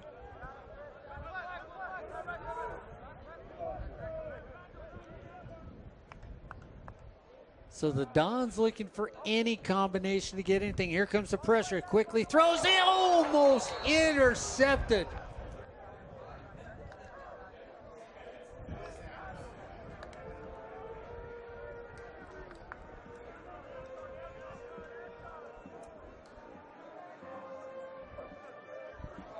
So Marcos Muro almost picks that off. Muro thought he had an interception. Third down and 10 for the Dons. Muro now coming in there. Brian Crooks wheeling and dealing with everybody. The Hornets step up. Look over to sort of back off the play. Trying to get the sidelines. Looking for some new work. Third down and 10. 3:47 to go in the first half. And we're going to get timeout. Santana. So with 3:47 to go, the Dons call a timeout. It's the Hornets 57. The Dons 0 here on Sportsnet, USA.net. Corey Neyland, Mark Pavlovich, Fullerton College Television, Ed Ford. Yeah, we're all here on Sportsnet, USA.net for Fullerton College football. Remember, all our home games are going to be video this year on Sportsnet, USA.net. And when Corey Neyland and I go on the road, if we get permission from the SIDs, the ADs, and the departments we're playing, we'll try a little video of our own on the road here on Sportsnet, USA.net. We're working on those numbers for you, Mark. Safety move from a defensive end position. I was going to say, I'm looking at the thing too, so I'm saying he looks awfully big. Third down and 10 for the Dons. Looking for a positive note with 3:47 to go here in this first half. The Hornets coming. Here comes some pressure. Thrown. Little grab with an arm. Could have gotten a flag on the play as you reach around and grab onto James Phillips, trying to get free for a reception by the Dons. Phillips. I don't know. A back judge, I might have thrown a flag on that. I think I would have, looking at the score and the time.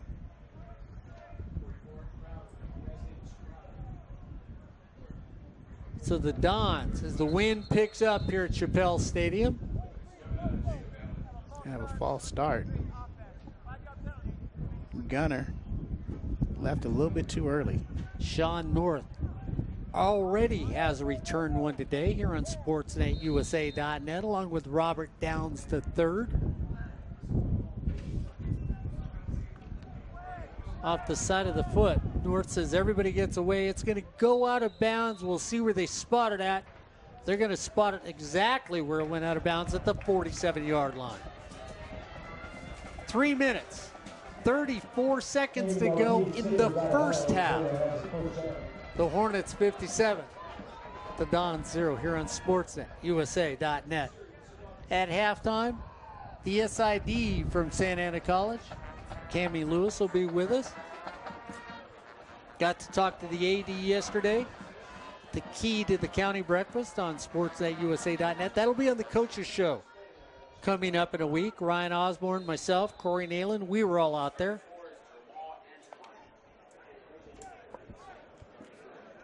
Quinn Commons back in.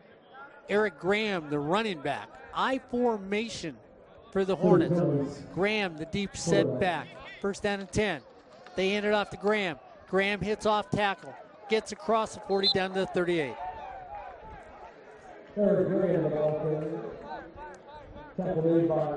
Gain of 7 on the play. See Graham going up the middle, knocking it off. Hand it off to Graham again, this time off a left tackle, just off center. So back-to-back runs, that's going to get a first down. He runs hard, Mark, his first 2 carries of the season. Just behind a fullback, Amir McGee. Justice Lee out wide to the right. Graham stays in. Hey, if it's working, keep using it. They do again, go right back to him. So Eric Graham out of Prattville, Alabama. Gain of 5 in the plays, averaging 5 a carry. Eric Graham says, well, wait a minute. Santana says, no, you know what?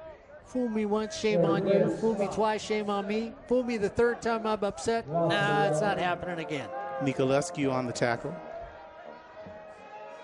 Robert Downs, the third, comes out and goes out wide to the right. Standing next to him, there's going to be Tim Allen. Inside of Allen on the right-hand side, Jawan Johnson.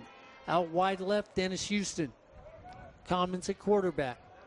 Keeps it himself, goes up the middle, cuts the outside, looks for a block for Houston. Goes off of Houston's hip, stays on. Touchdown, Fullerton. And that is a touchdown run of 34 yards for Quinn Commons, the freshman out of Whittier Christian. And he's one of those guys who can be special, big, quicker than average, and just gets to the 5-yard line, rolls in, and again, good blocking by the offensive line, good blocking by the receivers to create lanes to run through.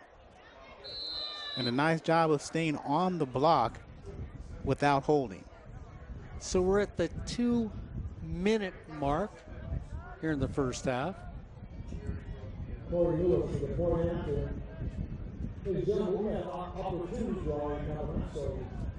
Corey Lewis comes in.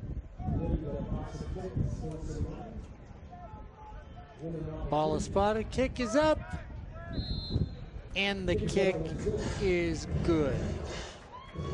With 2 minutes and 7 seconds. Hey, we're approaching my age. It's the Hornets 64, the Dons 0 here on SportsNetUSA.net. Do I win a car if this game ends up on my age? Mark, actually, they reached my age. They still got a long way to go for yours.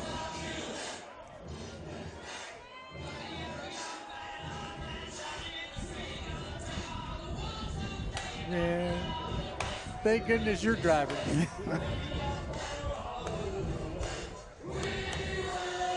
And at halftime, before we talk to the AD from Santa Ana, Mark is going to enjoy a break while I talk about polls.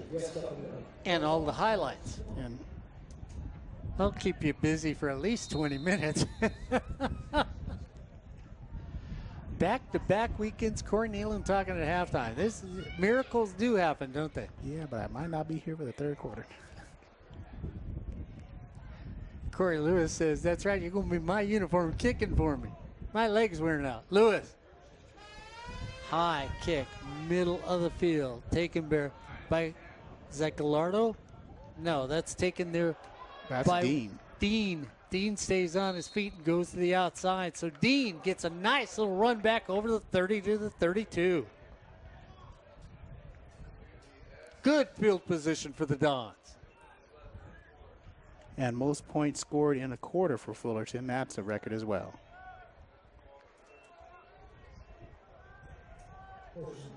So Santana, 1st and 10 at the 31. Shout out to Angie Andros and the Hornet song, dance girls. You do a great job. A lot of time. Brown back in the game. Quick little pitch out there. Nice. Almost dug out at the sticks for the Dons. Incomplete pass.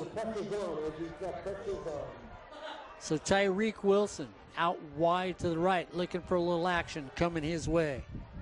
Gallardo in the slot on the right-hand side. Connor Brown back in, I think, at quarterback. So Connor Brown back in at quarterback. 2nd down and 10. Brown sees a blitz coming. They bring it. Connor Brown goes up the middle and says hello to everybody on the defense from Fullerton. Met by Chance Sanderson of Martin Luther King High School. We're at number 54. Number 44 on the bottom of the pile is Duke Kakiva. And there's an injured Hornet out there. And that is Chance Sanderson. So he gets his first action of the season, Mark. And he's injured down on the play. Levi Adams steps onto the field for him. Also into the ball game for the first time, or actually still in the ball game, is Isaiah Curry up front. C.J. Davis is in for the first time. C.J., a defensive lineman, goes 6'3", 278 pounds, freshman out of Ontario, not California, but Ontario, Canada. And here's a replay of that. 3 players of the blue persuasion in there for the Hornets, bring down the ball carrier. And there I can finally see a number. Well, you knew this Hornet defense was going to be determined today. I mean, yeah, they beat Riverside. They beat them a while, but I don't think anybody was happy at the way, Corey, they gave up over 30 points against a good Riverside team, but I'm not sure they were happy defensively. I don't think they were completely happy. I think you're happy with the win. I think Riverside, yeah, they scored 33 points. Yeah, that's a good win. I mean, Riverside's a good team. They're ranked in the top 5 for a reason. But you still win the game, and you're happy with that. You can't compare last year's finals game to this year's team. Both teams are different. Riverside had a little bit more coming back, but you really can't compare it. I mean, 75-16, how often does that happen to a Riverside team? Not very often, but it does happen when you play against good teams with a great deal of depth, and we're seeing that today from this Hornet team. I mean, you're looking at guys that are 3s and 4s on the chart. They're going in against Santana, who won the last 7 games in a row, who went to a bowl game last year, who's a quality program.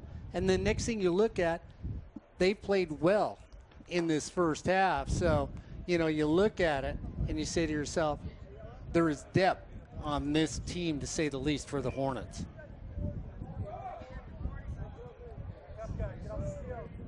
Brown stays in at quarterback. Look at Connor Brown out of Estancia High School, a sought-after high school player when he was there. 3rd down and 10. They bring heat. Brown rolls out, trying to get up there, throws it up the last second, a little pushing down the field. Nice catch, complete pass. And Corey, that was a nice play by Dean, who realized his quarterback needed somebody to get him space. He kept going downfield instead of coming back, and then a little hand on the defender, no flag. Yeah, watch the replay. He beats Reggie Whitfield on the sideline, and a nice throw by Brown on the move. That was just a perfect throw. Nice catch. Wilson goes out wide to the right. Dean switches over on the slot on the other side. Brown gets first down and 10, goes back, throws over. Right there, go up and get the football. And once again, nice hands for a little man. When you look at Dean, he's 5'6", but he can climb the ladder like a 6-footer. Yeah, and luckily he did, because if that goes over his head, that could have been picked by Allende. Us short, fast guys are amazing, aren't we? Well, he's fast also. I didn't say short, fat. I said short, fast guys. I said he's fast, yes. We're just short up here. Man, can't get any love anyplace anymore. 2nd down and 7. Option play. Flip behind. They'll all go down on it and save it. Brown got harassed and had to get rid of the football. Marcus Thompson out of Orlando Freedom High School in Florida, and he just disrupted. Watch this. He's 6'5". Brown had nowhere to go. Either way, that play was blown up. Timeout on the field with Santana with 29 seconds to go. The Dons call timeout. It's the Hornets 64, the Dons 0. You're watching Fullerton College football on Sportsnet, USA.net in conjunction with Fullerton College TV. I tell you what, if you're somebody out there looking for a place to go, you need a new career, you just want to go out and learn, no better place to go than your local community college. That's right. Check out your local community college. Look what programs they offer you. A lot of them, like Fullerton College, give you certificate programs. That's right. You could go for a year, year and a half, 2 years and get qualified in that new area of study, that new area that you want a job to be in. Go to Fullerton College and maybe get that certificate. Or, hey, you've always just wanted to play. Go take a class any place you want to. Head over to your community college, find that class, and realize, you know what, at one time school was no fun. Now you get to be my age. You're glad you still know how to read. And that's why you go to those community colleges in your local area. We do it here at Fullerton College. Try your college in your area here at Sportsnet, USA.net. Brown goes back, looking to get some protection. Double clutches, throws it out there in the flat. And once again, the little man comes up with the football. 5'6" out of Narbonne High School. Mr. Dean is looking like he's a 6'4" wide receiver. Yeah, Reggie Wilfield is giving him enough room that he's creating space. And Connor Brown is getting that rhythm. And they use another timeout with 14 and a half seconds left to go in the quarter. You got 2 plays left, no timeouts left. So you got, if you run another play, it's got to be to the sideline. Watch Dean drive Whitfield off the ball. Brown steps into his throw, and it's open at the 29-yard line. Scoots out to the, 31, and scoots back to the 29 on a shoestring tackle by Whitfield. When that happens, you're looking for points. So let's say they get no more yards. Their ball's at the 30. You back up 7 yards for the field goal attempt. That's going to be a 47-yard attempt. Manageable for your kicker. His long on the season is 36 yards. 2 for 2 thus far in this youngster. 2 for 3. So you want at least, I'd say, 10 more yards and get out of bounds. Tyreke Wilson comes out wide to the right. Dean, 5'6", and add a foot, make him 6'6", is in the slot for the Dons on the right-hand side. Brown looks things over. 4th down and 1. Brown hands it off, middle of the field, 1st down. Should stop the clock while you move the chains. Gives them time to get up there and run a play. They don't need to hurry. They wind the clock. Brown gets it down, stops the clock. So that makes no sense, really. Because if you're going to stop the clock and down the ball, the replay right up the middle to pick up the 1st down, but you have to go up under center. Okay, he downed the ball. He clocked it at the 30, but they move it back to the 27. Yeah. Okay, I don't know that one. Rules change. 2nd down and 10 for the Dons at the 27. Trying to get on the board. Brown goes back. Here comes the pressure. Across the middle of the field. Throws behind the receiver. Thought he had him. And Corey, actually, the receiver was open. If he hits him on his break, there's a good chance you get 1st down at the 12 for the Dons. 3rd down and 10 for the Dons. right at the 23. Brown's trying to pick things up. Wilson stays wide to the right. Dean, who's been the spark plug in this half for the Dons, is in the slot on the left-hand side.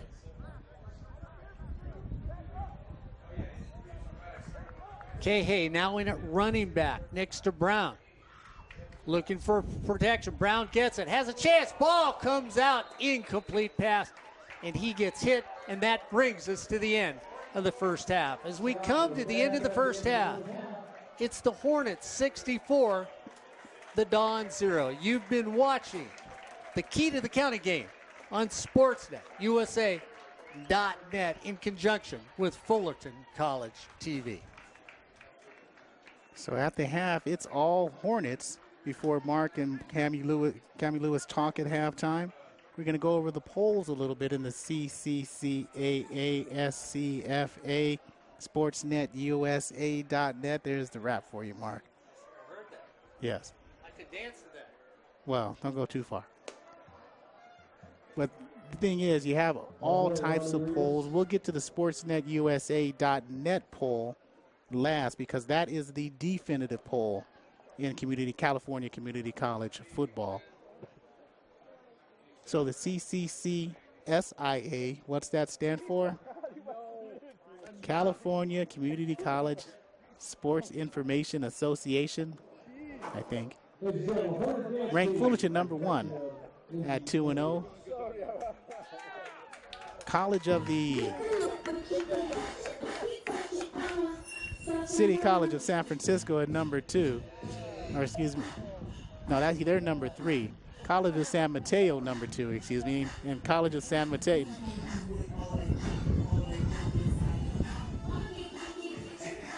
College of San Mateo is number 2.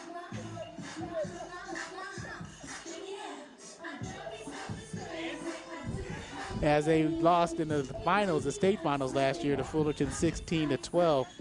And Mark and I and Ryan Osborne have had the conversation many, many times that if San Mateo, they had a chance to win the ball game on that 4th down, we believe they probably would have made it the way they were running the ball in that game, and that would have sealed the victory. Like we said, City College of San Francisco is number 3. Laney College up north is number 4. They made the Northern playoffs last year. Ventura, ranked 5. College of the Canyon 6. Tied at 7 is Mount Sac and Riverside. American River 9 at 1-1. Fresno City is 1-0 after last week. They played Butte this week. Number 11 is Cerritos. At the 12 is Southwestern, who will be at next weekend at Southwestern College. Hopefully we'll have video. If not, it'll be audio only on SportsNetUSA.net. Long Beach 13, Bakersfield 14, Citrus 15. Round out the top 20, Butte, Chabot, Modesto, West Hills, and Mount San Jacinto.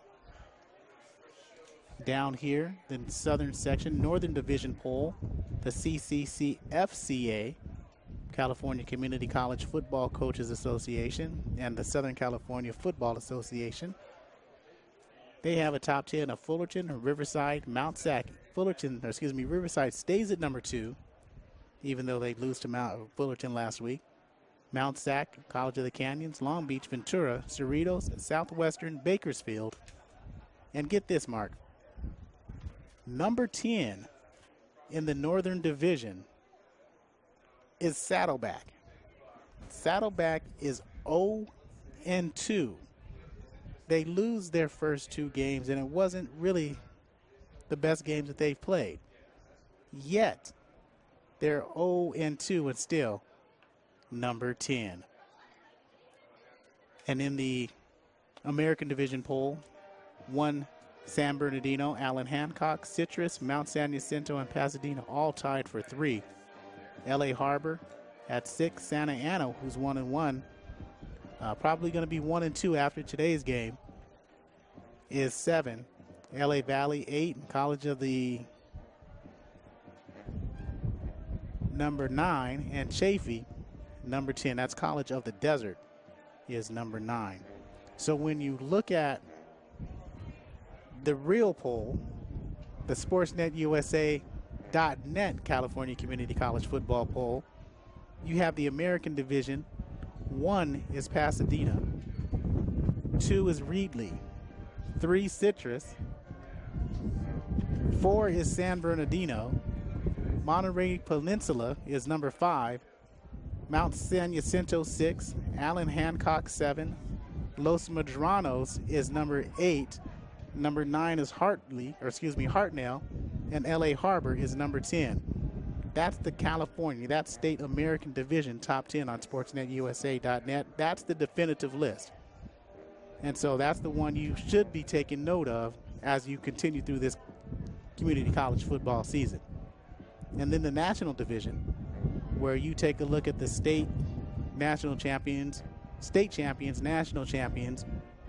Fullerton, number 1, unanimous choice by SportsNetUSA.net. San Mateo 2, that was also another unanimous choice. Then after 2, well, we have a mix. Mount Sac number 3, City College of San Francisco 4, College of the Canyons, who's a surprise team and I think can make noise this season, at number 5. Ventura 6, Laney 7, Riverside 8, Southwestern 9, we'll see them next week at 6 p.m. And Cerritos back in the top 10. They're number 10. But I want to go back to College of the Canyons for just a moment.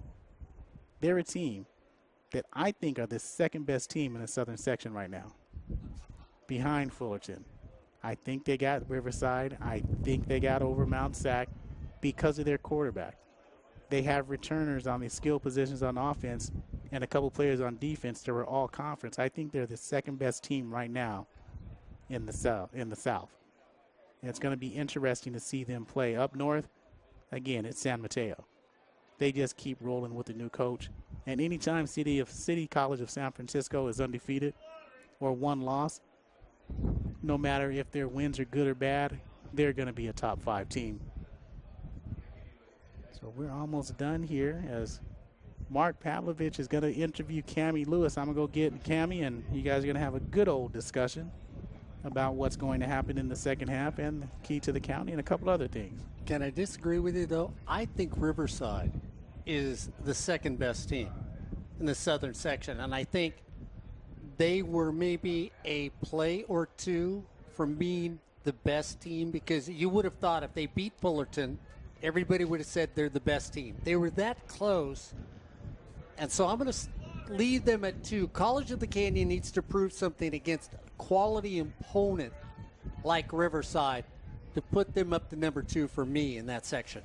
Well, everybody thought Saddleback was a quality opponent coming into the season. I mean, just because my name's Mark, I'm not going to agree with that. I'm just saying. Okay. I'm just saying. You and everybody at Saddleback was just saying. Yeah, but they lost. I think College of the Canyons is number 2. Okay, we'll see as the season goes on. So I'm going to get the SID. Corey Neyland's going to go back. He'll be back on the second half here on SportsNetUSA.net. Don't forget, we got a variety of sports coming up on SportsNetUSA.net. We do a little high school football on SportsNetUSA.net. Last night, Anaheim High School dropping the old I formation on Loera High School. Won that game all the time on SportsNetUSA.net. Corey Neyland was out there along with myself and his class. And, of course, we got a little volleyball going on SportsNetUSA.net. So make sure you stick with us all together. Besides East LA Valley, East LA College, LA Valley, and Golden West College, all those games on SportsNetUSA.net. Yesterday, before today's game, we all sat down together, the people from Fullerton and Santa Ana, for a Key to the County breakfast. We had the pleasure of having an entourage come over from Santa Ana for the Key to the County breakfast. I think they brought the entire student body with them yesterday. It would have been nice to see that. But we get to meet everybody that works there in the athletic department. And one thing Corey Neyland and I will tell you, I've done this 18 years. Corey has done it 16 years with me, respectively. We are always welcome every place we go. And, of course, the gentleman that's standing next to me, we were out at Santa Ana last year doing some games, said, can we do basketball? Welcomed us with open arms. And that's Cammie Lewis, the SID over at Santa Ana. Really is a pleasure to have you on the air here. Thanks for having me. Appreciate it. Tough game for a Santa Ana fan to sit there and watch. Of course, you knew you were walking in against a very good football team, but football aside, let's look at Santa Ana because you have some outstanding athletic programs over there. I mean, your soccer team's one of the best in the county all the time. When you turn around and look at it, basketball teams aren't as bad. Everybody goes, Santa Ana, yeah, you got a great basketball program and a variety of other different athletic programs. We can go back to the years in baseball and softball. There really is, when you talk about sports, you can put Santa Ana College at the top of the list, especially here in Orange County. Yeah, definitely. I think all of our sports come out here and compete, and that's all we ask our coaches for and our student athletes. You know, you come out and give your all, and we've got a great history of, championships, and we compete in baseball every year for a conference championship, men's soccer for a conference championship, and I just love how our coaches go about and their attitude and their effort, and they just give us everything they got. You're lucky enough, you've got a new AD over at your school. Had the pleasure of talking to her yesterday.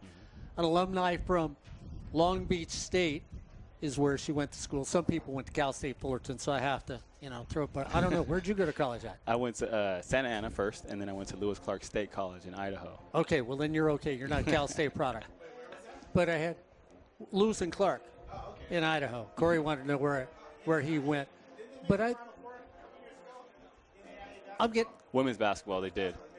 Yeah. I'm getting backstory here from Corey Neyland because we both did NAIA basketball, and so we're talking about the school that Cammie went to. But I'm going to go back to Santa Ana. I met your SID and your AD. I met your AD yesterday. Lovely woman. Comes into the program. Lots of years of being a coach. Yes. Was over at Fullerton College. Now is over at Santa Ana, and there seems to be this resurgent. Yesterday there felt like there was this brand new life, not only because of her, because of everybody that showed over yesterday, and somebody like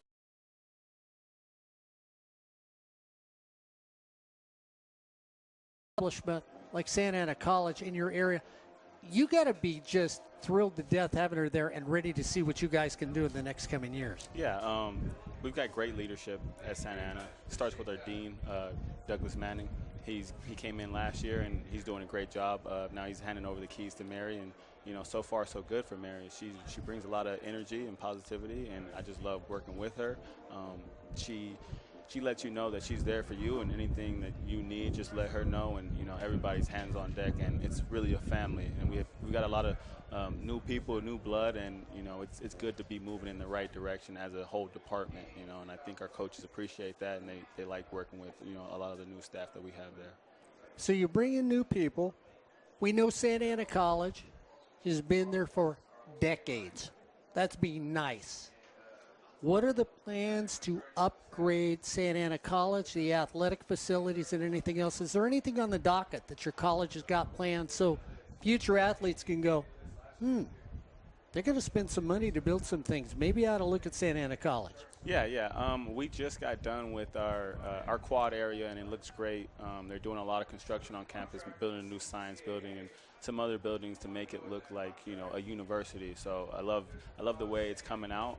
As far as athletic facilities, we don't have anything big going on, but our Athletic Hall of Fame is doing a great job of putting money into it for our audio systems, and we got a new video board a few years back. So things like that our Athletic Hall of Fame really does help us do.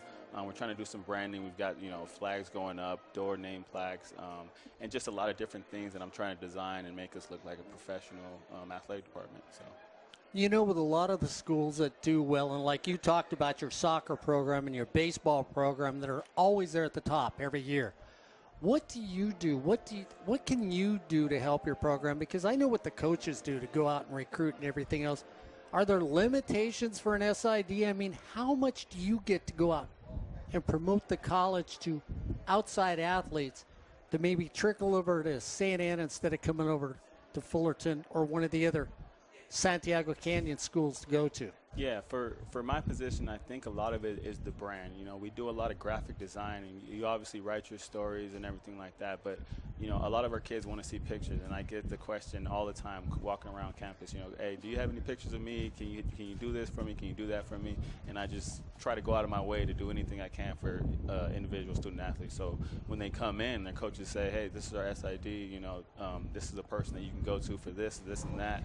I just take pride in that and try to, you know, do as much as I can for our coaches as far as recruiting. And then a lot of it's just the look that we have on our social media accounts and everything like that, because it's huge nowadays. Twitter is a big thing because a lot of the kids go to that to see news in general. So just having a presence on that, and then Instagram and all the other social media platforms is huge for our position. And what would you say to those athletes that are out there? Because we have kids that come into our program. Corey teaches a 145 sports class. Everybody says they love sports, and they look for those avenues to go to. Ex-athletes, little guys like me that might have played but can't go to the next level. How did you stumble in that area to be an SID? Is it something you sought out, or are you one of those athletes that said, I just need to be around sports? What can I do to get there? Yeah, so I started out playing basketball at Santa Ana, but I did have a redshirt year my first year, and in that year I worked for Jason Keeler, who's now the AD at Orange Coast College, and he was the SID before I got here. So I worked for him for a little bit. I did a lot of spotting for basketball, and I figured, hey, this is a great position. You're still in sports, and you know, let me pursue this as my career. So when I went on to the university level, I was looking for a program that had sports administration, and you know, Lewis Clark State just had that program, a very strong program, and you know, they offered me a scholarship for basketball as well. So it was a big opportunity for me, but it was something that, you know, I had the goal in going out of Santa Ana.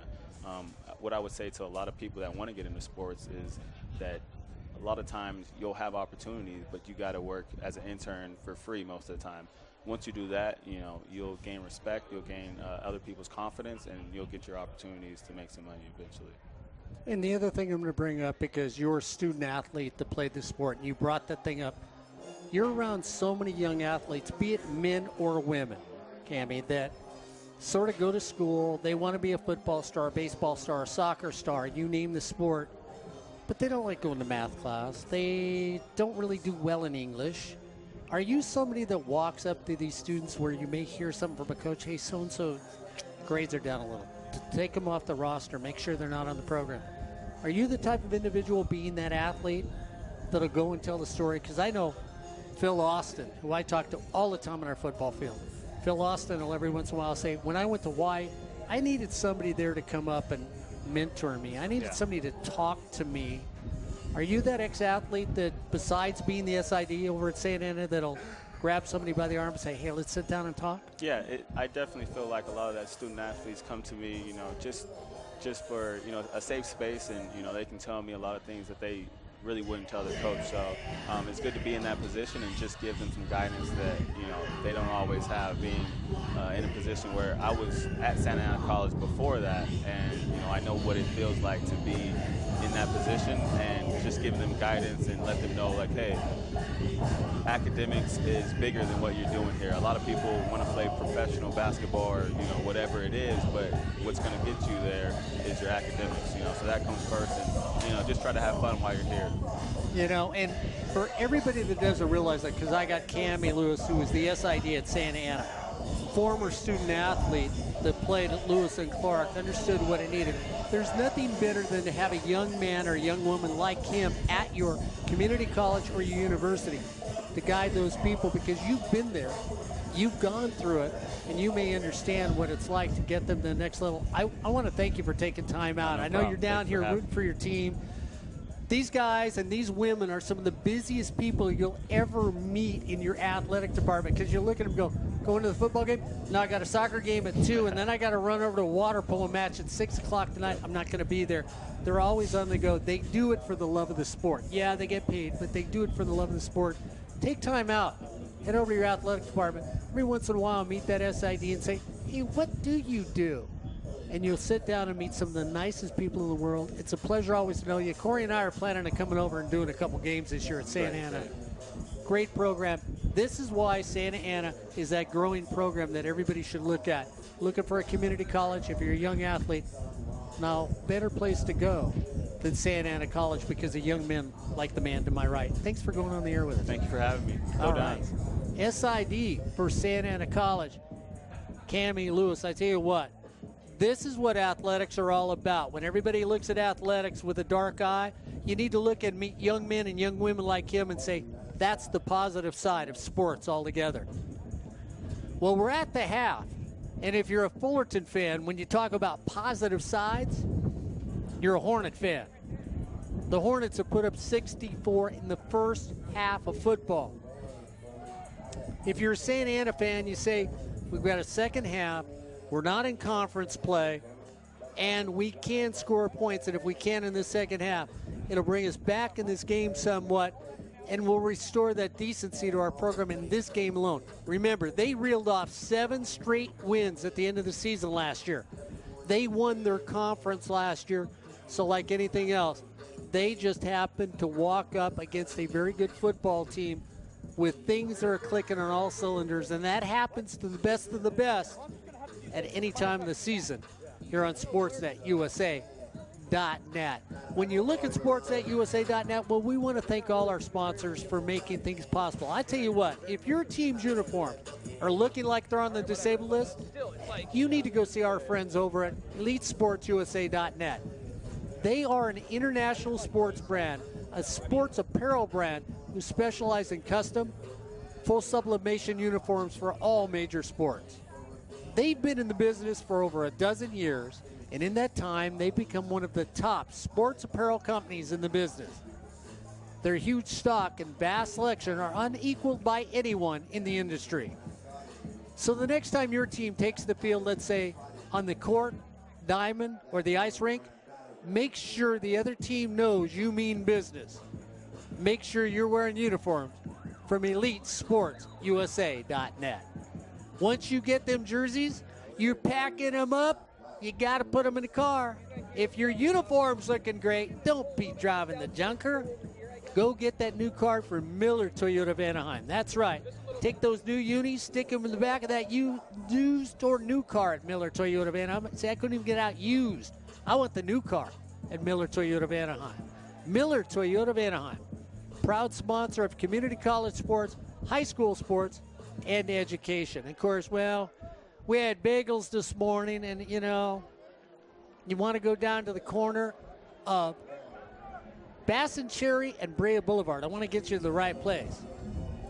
Bistro Bagels. I tell you what, had them this morning. I went out, took a handful, shoved them down. Bagel Bistro is the place you want to go to get your bagels. They've got every flavor you can think of. We want to thank all our sponsors for making all these games possible here on SportsNetUSA.net. The Hornets deferred in the first half, so they're going to get the ball to start off the second half. Going back deep is Juwan Johnson. Juwan Johnson turns the outside, stops, cuts back, looks to go away. 158 yards rushing, 187 yards passing for a total of 345 total yards in that game. Zack Smith, 3 for 3 for 31 yards. Font Eckford, 1 for 1 for 25 yards and a touchdown. Gresh Jensen, 6 for 8, 45 yards, 1 touchdown. Quinn Commons, 7 for 9 for 86 yards and 1 touchdown. So spreading the wealth at quarterback in that first half. Rushing effort. Zack Smith had 51 yards on 5 carries. Font Eckford had 49 on 4 carries.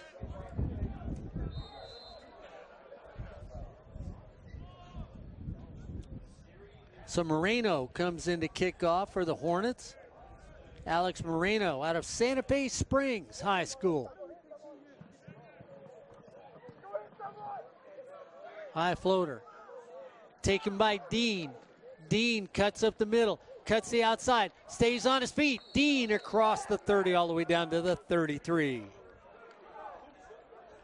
So Dean has been the high point out of Narbonne High School. Everybody should know that. If you follow high school football, you've got to follow Narbonne. You know what they do all the time.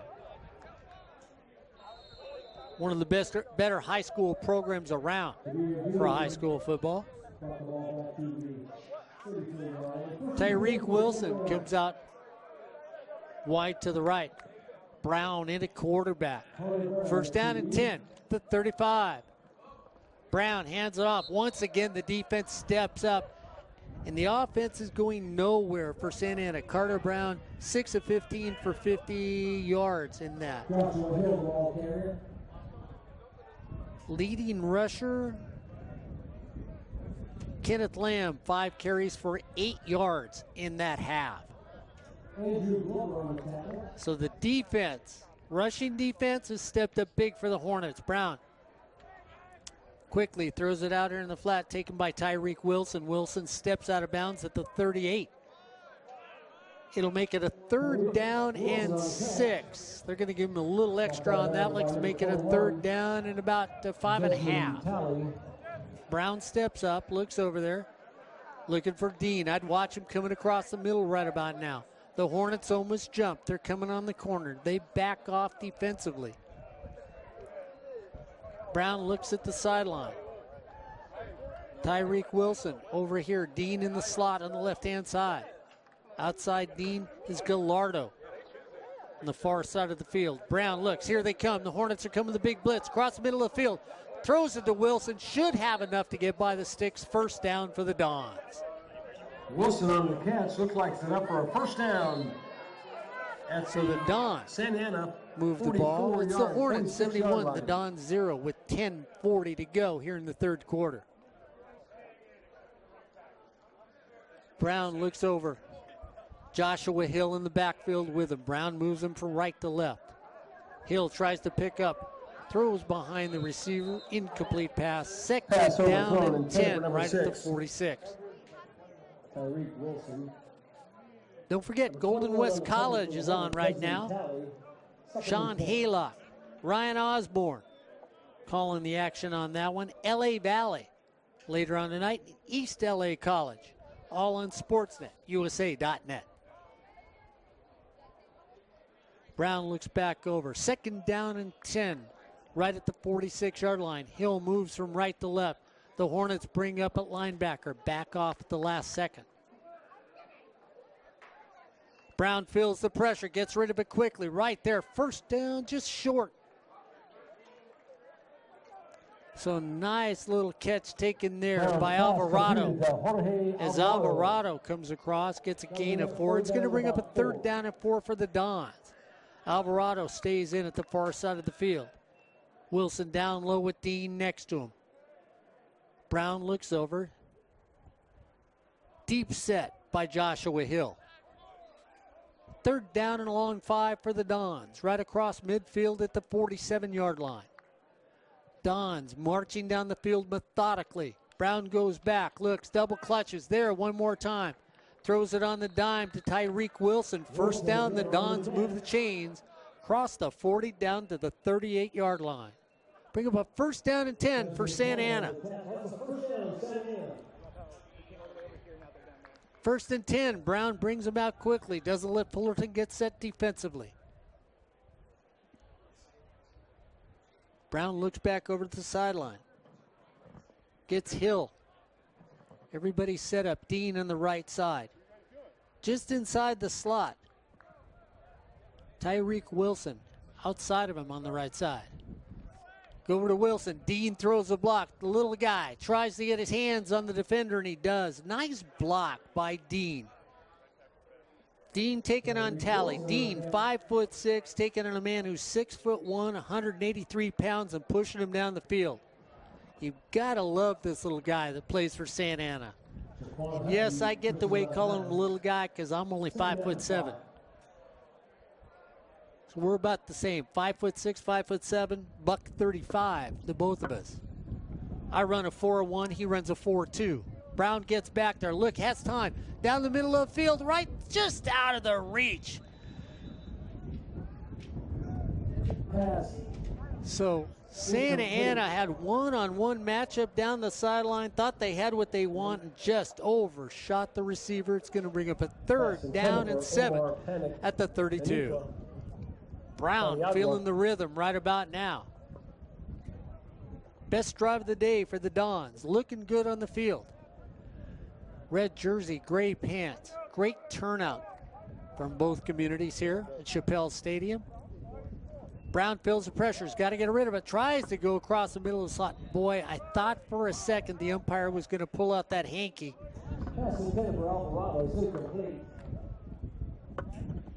So it's an incomplete pass. It's going to bring up a 4th down.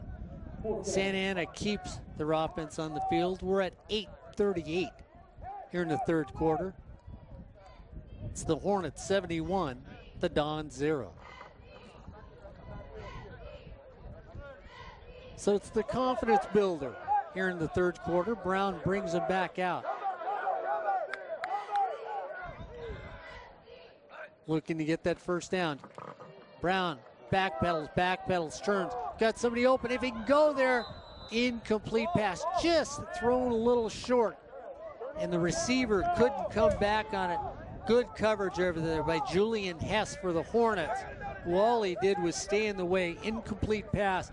And so the Dons turn it over on down. So the Dons were moving the football. Looked like they had something going. And a pass that was about 2 yards too short, just a little further, and they're on the scoreboard here at Shapell Stadium for the key to the county game. First game against these two teams in 1916. Didn't play during World War II. Took those years off. Commons back in at quarterback. Hands it off left tackle. Gain of 5 on the play, just short of the 40. Nice little carry by Moore. Moore, the ball carrier. Got down by Finley. Now we change up at quarterback. So Zack Smith comes back in the game. Smith at quarterback, Moore at running back. Justice Lee goes out wide to the right. Smith keeps it himself, goes off right tackle. Nice little burst of speed. 1st down for the Hornets, just short of the 50-yard line. 1st down and 10 at the 48 for the Hornets. Zack Smith out of Pearlman, Texas. Pearlman High School.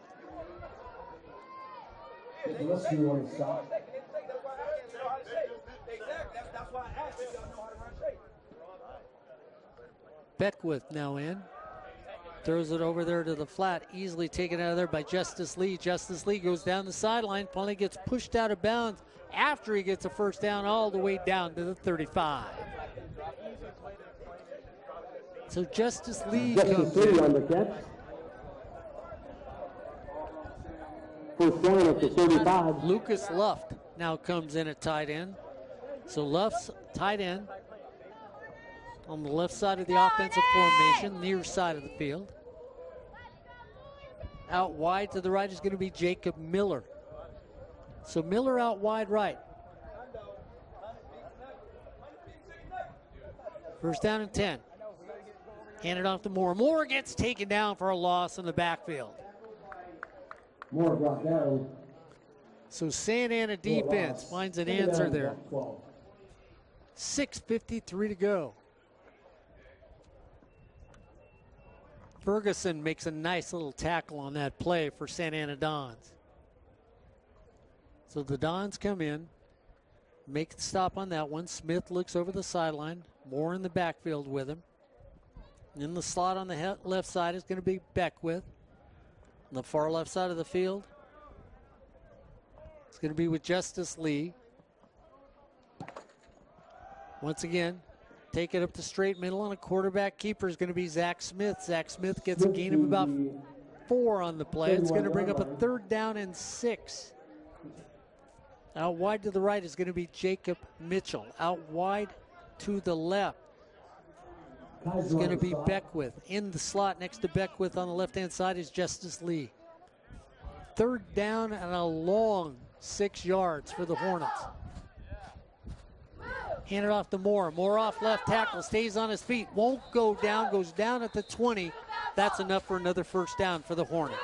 1st down and 10 for Fullerton College. It's the Hornets 71, the Dons 0 here on Sportsnet USA.net.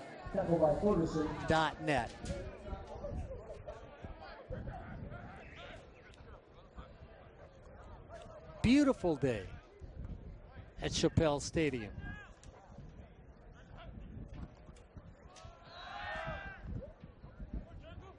Quick throw out in the flat, taken right there by Jacob Mitchell.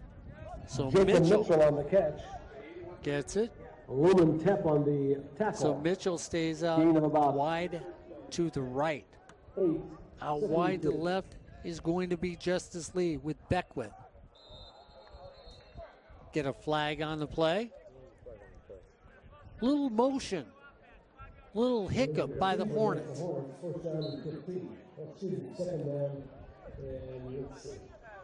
So we see Moore going up the middle, and you watch him, he goes right off guard. Great balance. He keeps his shoulder pads square as he's going up the field, which allows him with forward momentum so he doesn't go down easily. Moore takes that one, goes right off guard again, and this time gets a gain of about a half a yard on the play. 4:39 to go in this quarter. That's right, it's the Hornets 71. The Dons 0. Last year, the Hornets put up 77 against the Dons. Smith looks over to the sideline. Zack Smith out of Pearlman, Texas. Moore in the backfield. Now he goes from left to right. Runs an option. Smith keeps it. Dives for the sticks. They're going to give it to him. They're going to move the chains. And that's right at the 10-yard line. So it'll be 1st and goal at the 10. Like Avinger comes in at running back.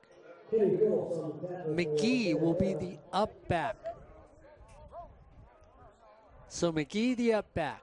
Lucky the deep setback. I formation. Commons in at quarterback. Lucky gets it. Right off center, goes straight up the middle, straight dive play. Old school smash mouth football by the Hornets. With an I formation. Devin Moore now in at running back, so Moore now in at running back for the Hornets. So Moore comes in at tailback. McGee the up back, I formation. Handed off to Moore. Moore follows McGee, tries to go right side, gets down just short of the end zone. So Devin Moore now in at running back.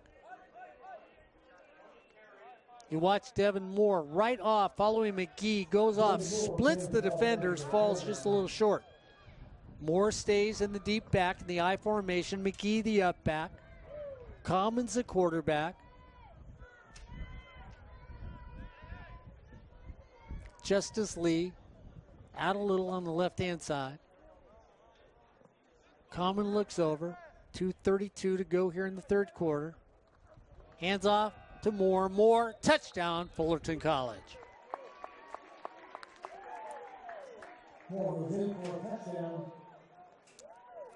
So Moore comes in, gets a touchdown. Let's watch it here. Straight dive play right off the center's hip.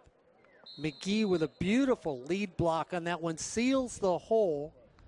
You know, it's like putting that little piece of tape on the hose so it doesn't bleed anymore with water, and you can get right through there with those white linen pants and not get them dirty. That's what happened with Moore. So the Hornets with 2:26 to go. Well, we've sort of got to the combined years of Corey Neyland and Mark Pavlovich in college. 78. Or that's our combined GPA, I'm not sure, .78. But with 2:26 to go here in the third quarter, it's Fullerton 78, the Dons 0 on SportsNetUSA.net in conjunction with Fullerton College TV. You know all these great graphics you're seeing? TV department. All these great shots you're getting, the young men and the young women that have come out today and given their time to make sure you can see this broadcast here on SportsNetUSA.net. Tell you what, take your hats off to all of them. It's a nice warm day out here at Shapell Field. They don't have umbrellas. They don't have a little hand fan. They're out there taking the heat, making sure you can see this great community college game on SportsNetUSA.net. So the Hornets now have hit Corey Neyland's GPA, .78.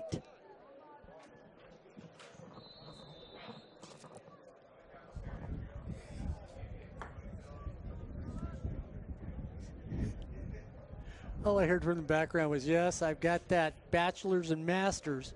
Doesn't matter what the number is. As long as you got the paper, and Corey's got one. Santana.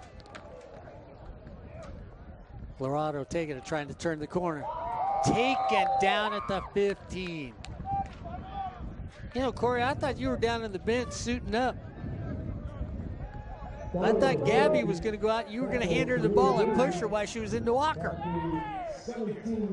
That's what I was thinking, too. Well, I was just going to grab Joseph if he tried to walk out of it. Here comes that kickoff. Moreno with strong leg for the Hornets.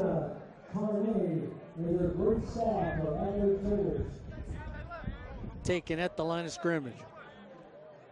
First down and 10 for the Dons. Nice drive last time the Dons were out. If they could have just gotten that pass about 4 yards longer, they would have been in the end zone here in the third quarter. So the Dons, with 2:18 to go, we get a flag on the play to stop play. Delay a game against Santa Ana. Do what you're told. So what I miss? Hornets getting on the board. Yeah, I see this. Sort of breaking the game open a little. Right there. You see Shane Hill there. Devin Moore scored a touchdown. Okay. New running back that came in. Corey Neyland's back up. Never like Corey Neyland set the defense for the Hornets, or some of the new faces that are out there, Corey. 28 in blue you see out there is Zechariah Esdale. Also have a couple more players that the roster is in full swing. 67 is Marcus Shore. Up front still is Isaiah Curry, Marcus Thompson, Richard Yukihiro, and CJ Davis. They haven't changed. We'll get the other linebackers and secondary in a moment. Second down and 15 for the Dons. Throw it out here quickly flat, knocked out of bounds on the play. So nice little pitch and catch to Richardson. You see 44 Duke Kakiva, 53 Levi Adams. Let's see who else is out there. Max Masad, number 39, is the one safety, and we already mentioned Zechariah at the far safety, number 28. And we'll get the corners in just one moment. Tyler Hogan, far side 31. So third down and 14 for the Dons. Luke Wilson back in the game. Wilson at quarterback. Played at this stadium. He's got to get away. Here comes the pressure. He's in the end zone trying to get out, run for his life. Comes down and looks like he knows he's going to get hit by two tractors. Marcus Thompson chasing him down. He's a defensive end chasing him down, Mark. And Levi Adams, was simply there to clean it up. So Devin Moore, who just took that last ball into the end zone, now is back for the punt. He's going to stand at the 50. So Moore is on the stat sheet. High floater. Moore's going to let it hit the ground. It's going to side spin away from him and be downed right at the 42.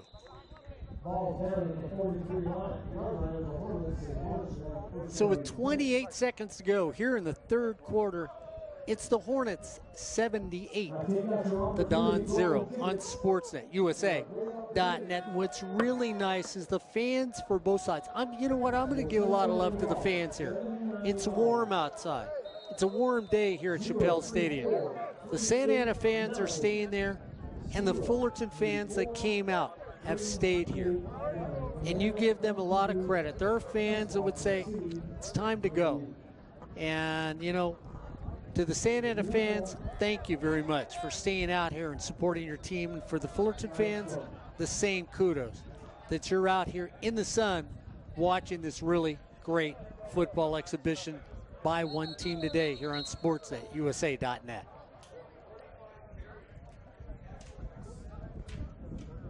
Quinn Commons back in at quarterback.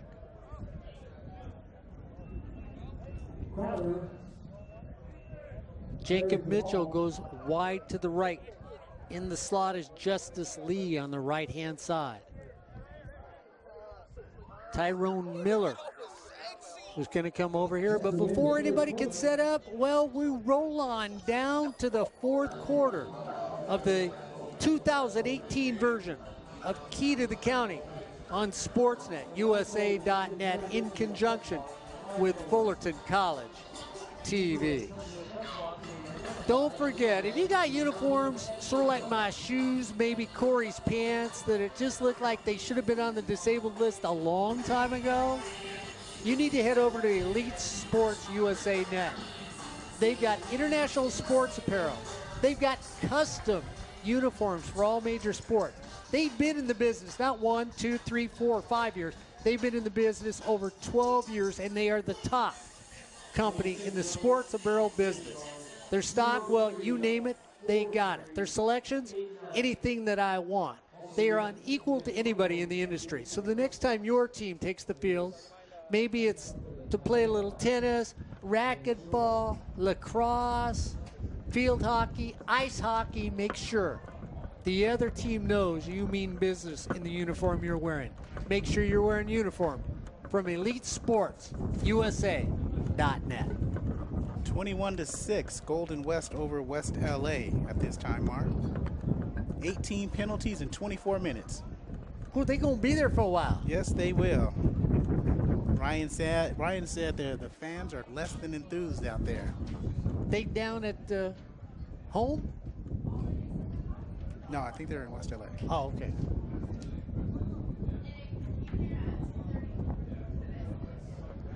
Had a great interview with Cammie Lewis, the SID at Santa Ana College.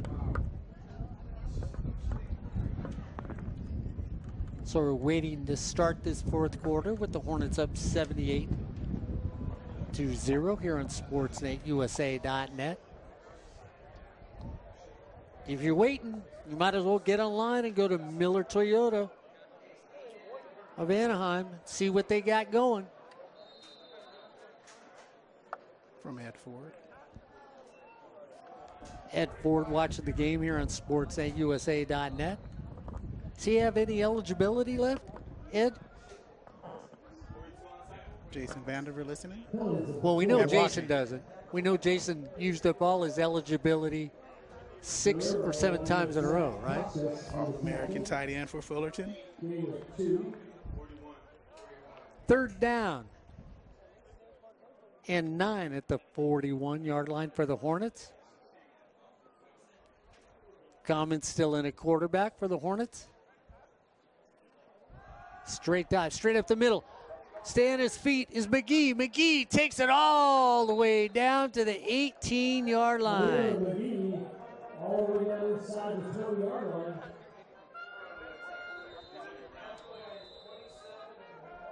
Sarah Further down.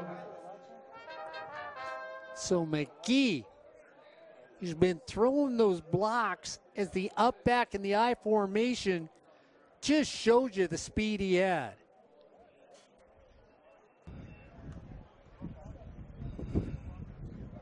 So we have Randy Stanton on the air with us. How are you today? I'm good. How are you, Mark? I'm doing good. I'm doing good. Of course, for everybody says, Stanton, wait a minute. That sounds familiar. Well, you ought to know. You've heard James Stanton's name mentioned enough here on SportsNetUSA.net because he has been a proud Hornet. And he's back again being a proud Hornet one more time, playing for a team.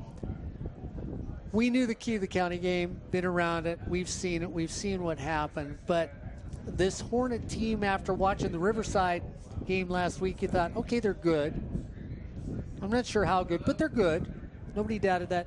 They come out today, and it just seemed like everybody, you name special teams, 1s, 2s, 3s, and 4s, came out to play today to prove something to everybody, that they should be the #1 ranked team in the nation. Well, they should be the #1 team ranked in the nation, but yeah, everybody's certainly done their part today. Yeah, you look at it when you think about this team, and you look at what they're going. Of course, your son James is out here now playing once again for the Hornets. I mean, Fullerton College. Let's just ask most people. I know they were national champions or state champions, but why Fullerton College? Well, he talked to several schools coming out of high school, and we went to Fullerton before he was about to make his decision, and I told him, you got to go at least one more place. So we went to Fullerton, and when we met with the coaches and the staff and spent pretty much a whole afternoon with them, we came out of there more impressed probably than we were with most of the four-year schools that he had talked to. And when we left, he said, that's where I want to be. Randy, when you look at schools, though, being a parent that's got a son and you're looking for the best of your son at that next level, so that when he gets to be an old man like me, hopefully he has a great career with his life and take care of himself. I mean, did you go and check out, as a parent, check out the academics and everything else at Fullerton too, just not the sports department? No, we did. We looked at everything. You know, most of the coaches that he talked to at the JC level thought he was a one-and-done player, including Coach Crooks and Coach Campbell when we talked to them. But it's always been about getting an education and getting a degree for him. And football is something that he wants to keep playing for as long as he can, but he knows that it's not plan A. You know, the degree's plan A, and football is a way to maybe to get that. But he's a good student. I mean, he's always been 3.5 or better, and I think he's at about a 3.7 right now. And he looked at the coursework at Fullerton and thought that would be a good match as well. You know, last night we did high school football, talked with Coach Olson over at Loera High School, and he said football's getting a bad rap. Parents are concerned about injuries. Your son's in college, playing at that high level. So I'm going to look at you as a parent. I mean, did you ever sit back here and say, you know, maybe we ought to find a different sport for you, or were you one of those parents that just said football's football? Well, football's football. For us, it's been kind of a way of life. He was actually a better baseball player.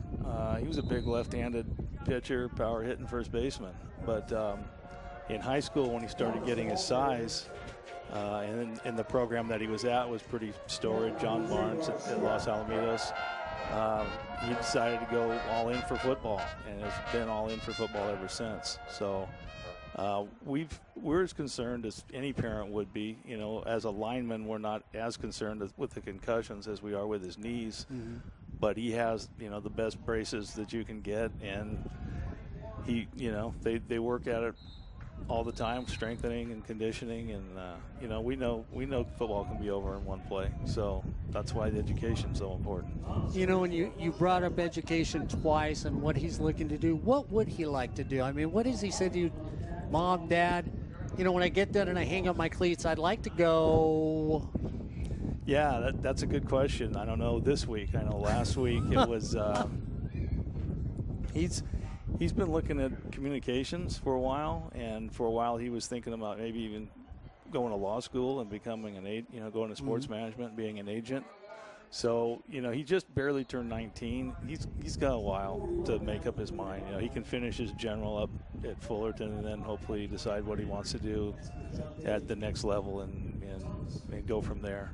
I like to always give love to the rest of the family, so I don't know if he's got any brothers or sisters, but if he does, is he the only athlete, or do we have budding stars at home that just get overlooked because he's playing for Fullerton? He's our little baby. He has an older sister that graduated from Santiago State a couple years ago, and she's working down in San Diego right now. And she was a dancer, and she was probably as beat up as he is after some of the stuff that she was doing. I think her knees were pretty much shot by the time she was done dancing. So, but he's our only son, and we're real proud of him. We're proud of both of them. A lot of love for dancers. When I went to Cal State Long Beach, the trainer at Cal State Long Beach actually wrote a book called Dance is a Contact Sport. And when George Allen was at Long Beach, he would have the guys come in and say, I got shin splints. I need to get the thing. The dancers would come in. They have bloody, broken toes or something. They'd go, could you tape this up? I need to go back out, get on point. And the trainer realized that the dancers were much tougher than the football players and ended up writing the book. So next time your son complains about something, turn around and look at your daughter and say, hey, tell him to be quiet. He didn't even know what pain is. Yeah, that's one thing he's not. He's not a complainer. He's pretty quiet, and he just goes out and typical lineman, you know. Just go out and do the job, and no complaints. Well, I'm going to let you go and enjoy the rest of the game. We're going to be talking all year long, and I want to thank you very much for being on the air. We're going to grab you again one of these days when Mr. Neyland decides to disappear. Randy Stanton, one of the proud dads, James Stanton, his son, for this championship Horton football team. Randy, thank you very much. On sports.usa.net. Corey Neyland take a little time off in this game where it's now the Hornets 85. Santa Ana 0 on sports.usa.net. You go in. You can actually say something in the second half and act like you're actually working out here and tell me what's going on. And, you know, I know you've been lounging around doing that. What, is there a pool in the area? Don't make me get you another interview. Oh. That last touchdown, DeJounte Thomas 5 yards away. That's his first touchdown of the season, Mark, his first playing time of the season, and he scores. And what's significant about that score, that's 85 points for Fullerton. That's the most points a Fullerton College football team has scored in the history of Fullerton College, over a centurial amount of years for Fullerton College. And they score 85 points. Pull out the dictionary, people. It's not in your standard dictionary. That's right next to Home Cooking, authored by Corey Neyland. See, I went third person there because I'm an author. And my dictionary, of course. So here's the one thing. I'm real serious about this, Corey. I mean, it's 85-0. I haven't seen anybody in the sideline at Fullerton dancing, prancing, throwing their hands in the air.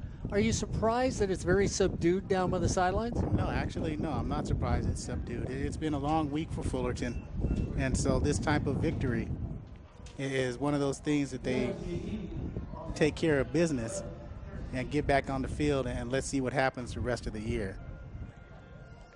So the Hornets,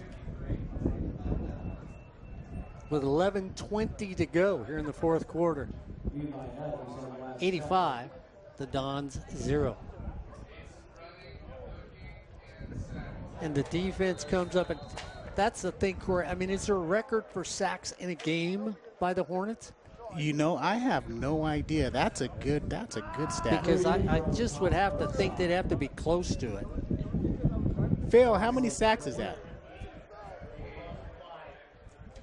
Ball on the 8-yard line, 3rd down 17 for the Dons.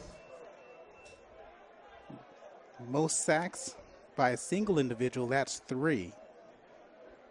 So they have single season stats for sacks. Montre Bonner holds the record. 25 in a career, 14 in the season, 3 in a game. So, I mean, they've got, in the first half, they've only got 2 sacks down. I just feel like there were more sacks than that in the first half.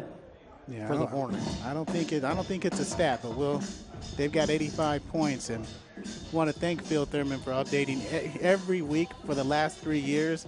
Phil Thurman has updated the stat books because that's how dominant Fullerton College has been in California community college football. You look at the records just last year alone. This is just the 2017 team, Mark. Most sacks in a season, Montre Bonner, and the tackle for loss record. Most points in a quarter, 36. I think they broke that today. Most points in a half last year was 50, tied today. Most points in a season, 705 last year. Most points average per game, 54.2. Most touchdowns in a half, 7. Well, they beat that. Most touchdowns in a game, 11. Let's see, 7, 14, 20. Wow, they beat that too. Most yards in the season. I mean, they were a juggernaut last year. Most sacks in a season last year, 64. Most interceptions in a season, 27. Well, Santa Ana's going to come up short. It's going to bring up a 4th down for the Dons. And here's what they haven't done today, what they did last week. Most penalties in a season last year, 163, and most yards, 1,524. So that's last year's team, and this year's team's already broken a couple records in 3 games.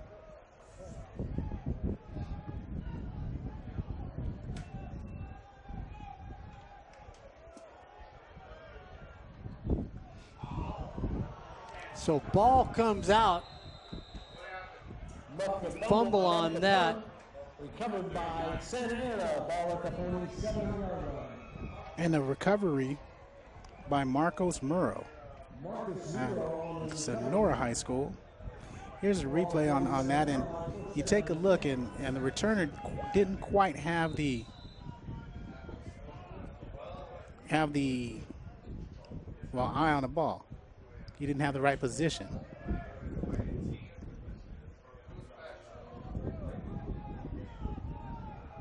So Luke Wilson comes back in at quarterback. First down and 10, right at the 46. Wilson comes out, quickly throws it out in the flat, taken there by Pangua.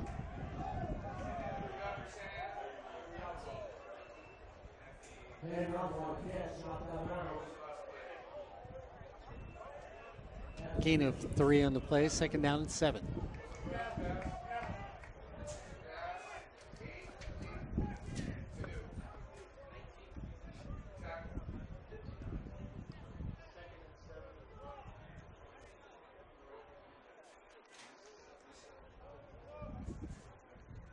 Wilson goes back, throws it over this time to the flat, taken there by Devin Jackson.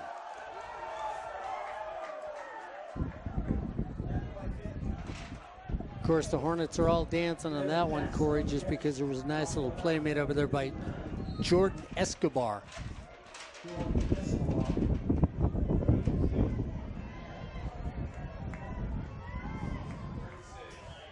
You know, did you ever tell your 145 class you had to know the entire roster?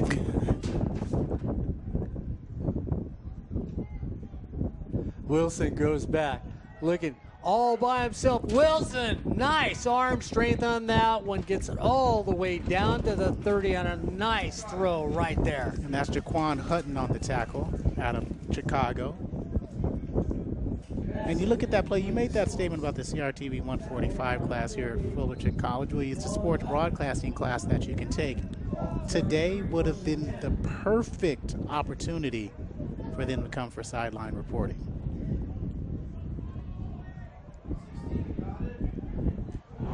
Pangua knocks it out. The ball comes out. Who comes up with it? So what happened is they're excited about the hit mark, but what happened, Jackson lost the ball before he was even hit. And it was just a collision. It was an okay collision. It sounded nice, though. And this is where, Corey, at this stage of the game, you've been involved. I mean, there's 8:22 to go. There's a lot of time. You don't want it to now get to the point that people start, you know, getting a little too excited when something happens, because somebody's going to get real upset out there, mouth off, because that's just natural reaction. Yeah, you've been subdued for all this time. Stay subdued with this victory. And you watch that play beforehand. Here's it hit. As he was changing, it was just knocked through. And that was Escobar who laid the hit. But it was more the crack of the shoulder pads what it made it sound so fierce. Great shot by the TV class again. Yeah, it was, because you saw the ball poked away and causing the fumble. Can't get that on radio.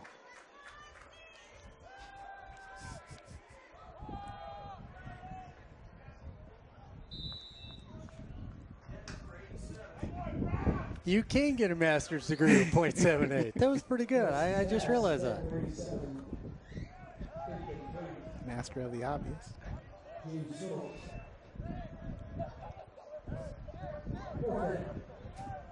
So it's going to bring up a 4th down for Santana. Looking for something of a positive nature. Hand it off, staying on his feet, down to the 29.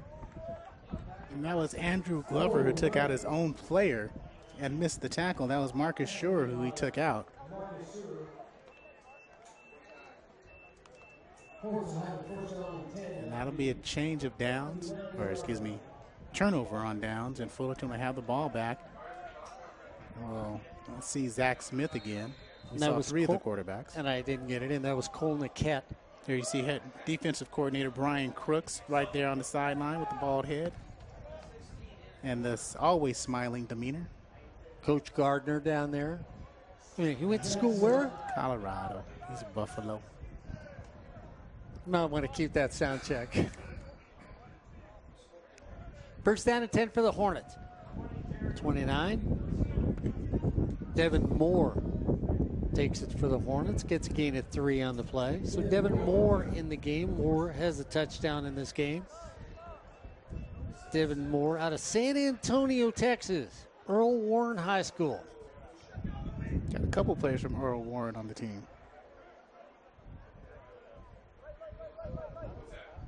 Looks like Amir McGee is in the backfield with Smith. Had a nice little run last time the Hornets touched the ball. And a beautiful 16-yard run right up the middle for McGee. Usually the lead back in the I formation for the Hornets.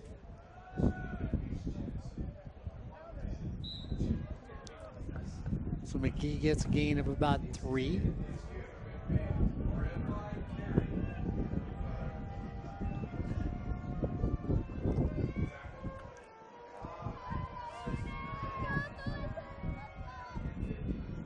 And did you already do the promo for the CRTV and the cinema, radio, television, technology, new media? You're going to do it again. Well, I did my own promo. You want to do your own promo, you can, you know. Mine's not as eloquent. Yeah, you should do your own promo. And it's straight up the middle. Get hit twice.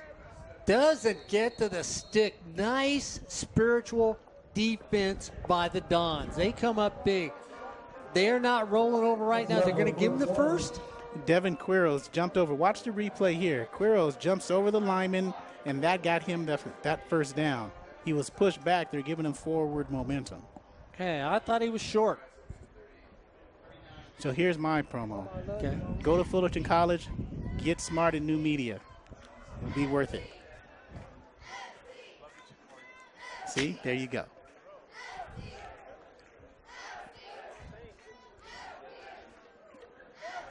And there's a nice hit. Looks like that was Skylar Finley who drove Devin Moore back.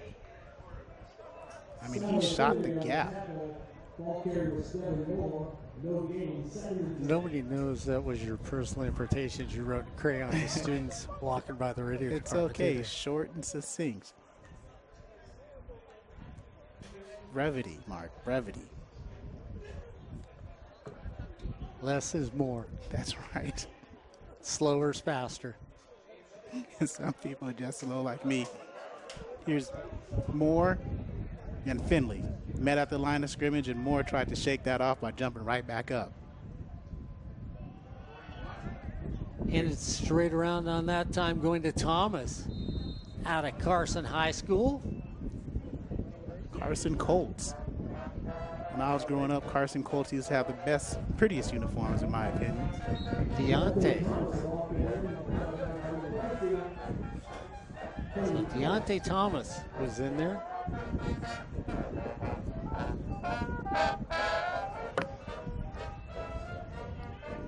Well, I thought you were going to tell me I said it wrong. It's good. Okay.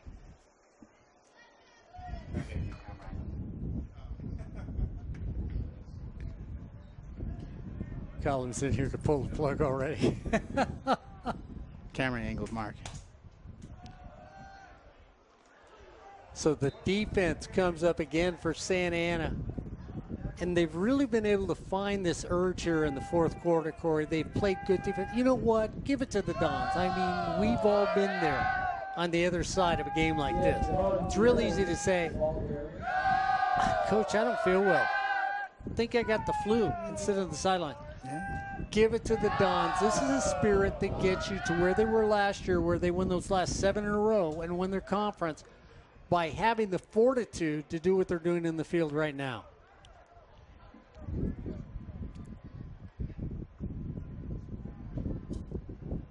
Moore in the backfield. Little off. Commons picks it up. runs away from pressure, stays on his feet, sidesteps, keeps the ball, steps out of bounds at the 38. That's going to be a turnover on downs for the defense for the Dons, and this is something they can feel good about going into next week. Give it to them and their entire staff. They have never given up in this game. No, and they're going to be a force to reckon with in the American Metro League, where they won that conference last season. I just think a game like this, you throw it away. You remember it, and you don't want that to happen again, and you throw it away. I mean, it's 85-0. I've been on a team, Mark, that lost by 85 points once. We were not good.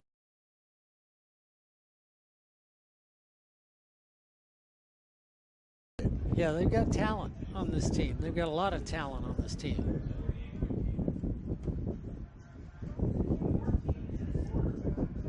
Gabby Neyland flipping through the program as fast as she can. Speed reader. And almost an interception by Escobar.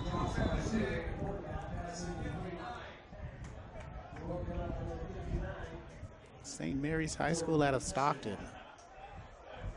And if you're a coach down there next to Escobar, after he misses that, you go, 4.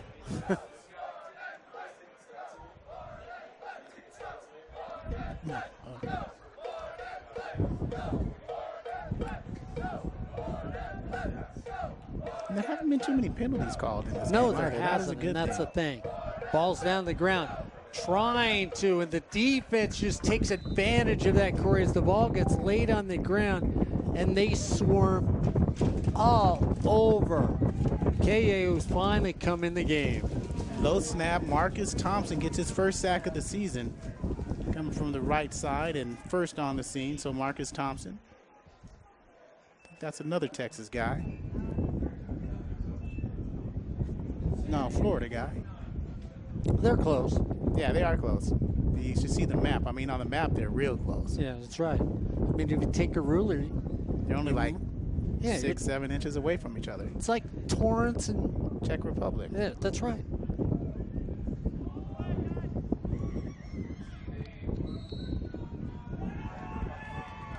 Nice catch, drive off the ball. The receiver went 10 yards, needed the first down, got 10 yards, and that's Jacob Boggs out of Sonora High School. So when you talk about true community colleges, it's just the community. Santa Ana is just that. Yeah, they do, but, you know, it was really when talking to Cammie Lewis, the SID, and a really nice young man that I met. Attitude, they're changing things over there. Young new groups coming in there. They've got some very successful programs in soccer and baseball and things like that, Corey. Really is a new dawn for Santa Ana when you think about it. Ba-dum-pa. New dawn, get it? And they had the receiver, the linebacker bit. Safety was out of position. If it's a better throw, that's a first down. And I got that. So we're changing downs with 1 minute and 19 seconds. That's right. It's the Hornets 85, the Dons 0 here on Sportsnet, USA.net. So Hornets moving to 3-0 on this young season. Next week, we will be down in San Diego, Chula Vista area at Southwestern College. We will see if that game will be video. We are crossing our fingers that it will be. But right now, it's audio only. And we'll let you know if it is video. You check SportsNetUSA.net broadcast page, and you'll know for sure.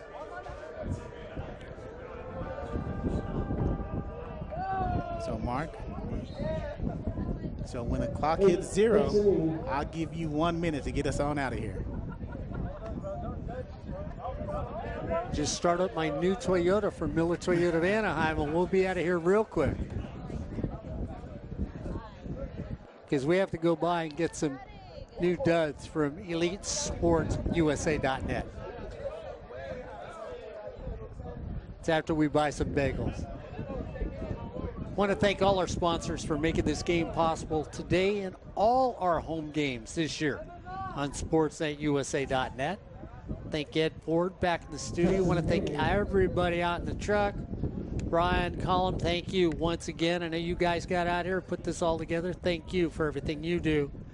I want to thank the entire Fullerton College coaching staff and everybody for making the Key to the County a fun celebration. We went to the breakfast, and now we're here today. So to everybody at the Fullerton College staff, thank you. As your Fullerton College Hornets come away with a incredible victory over the Santa Ana Dons, 85-0.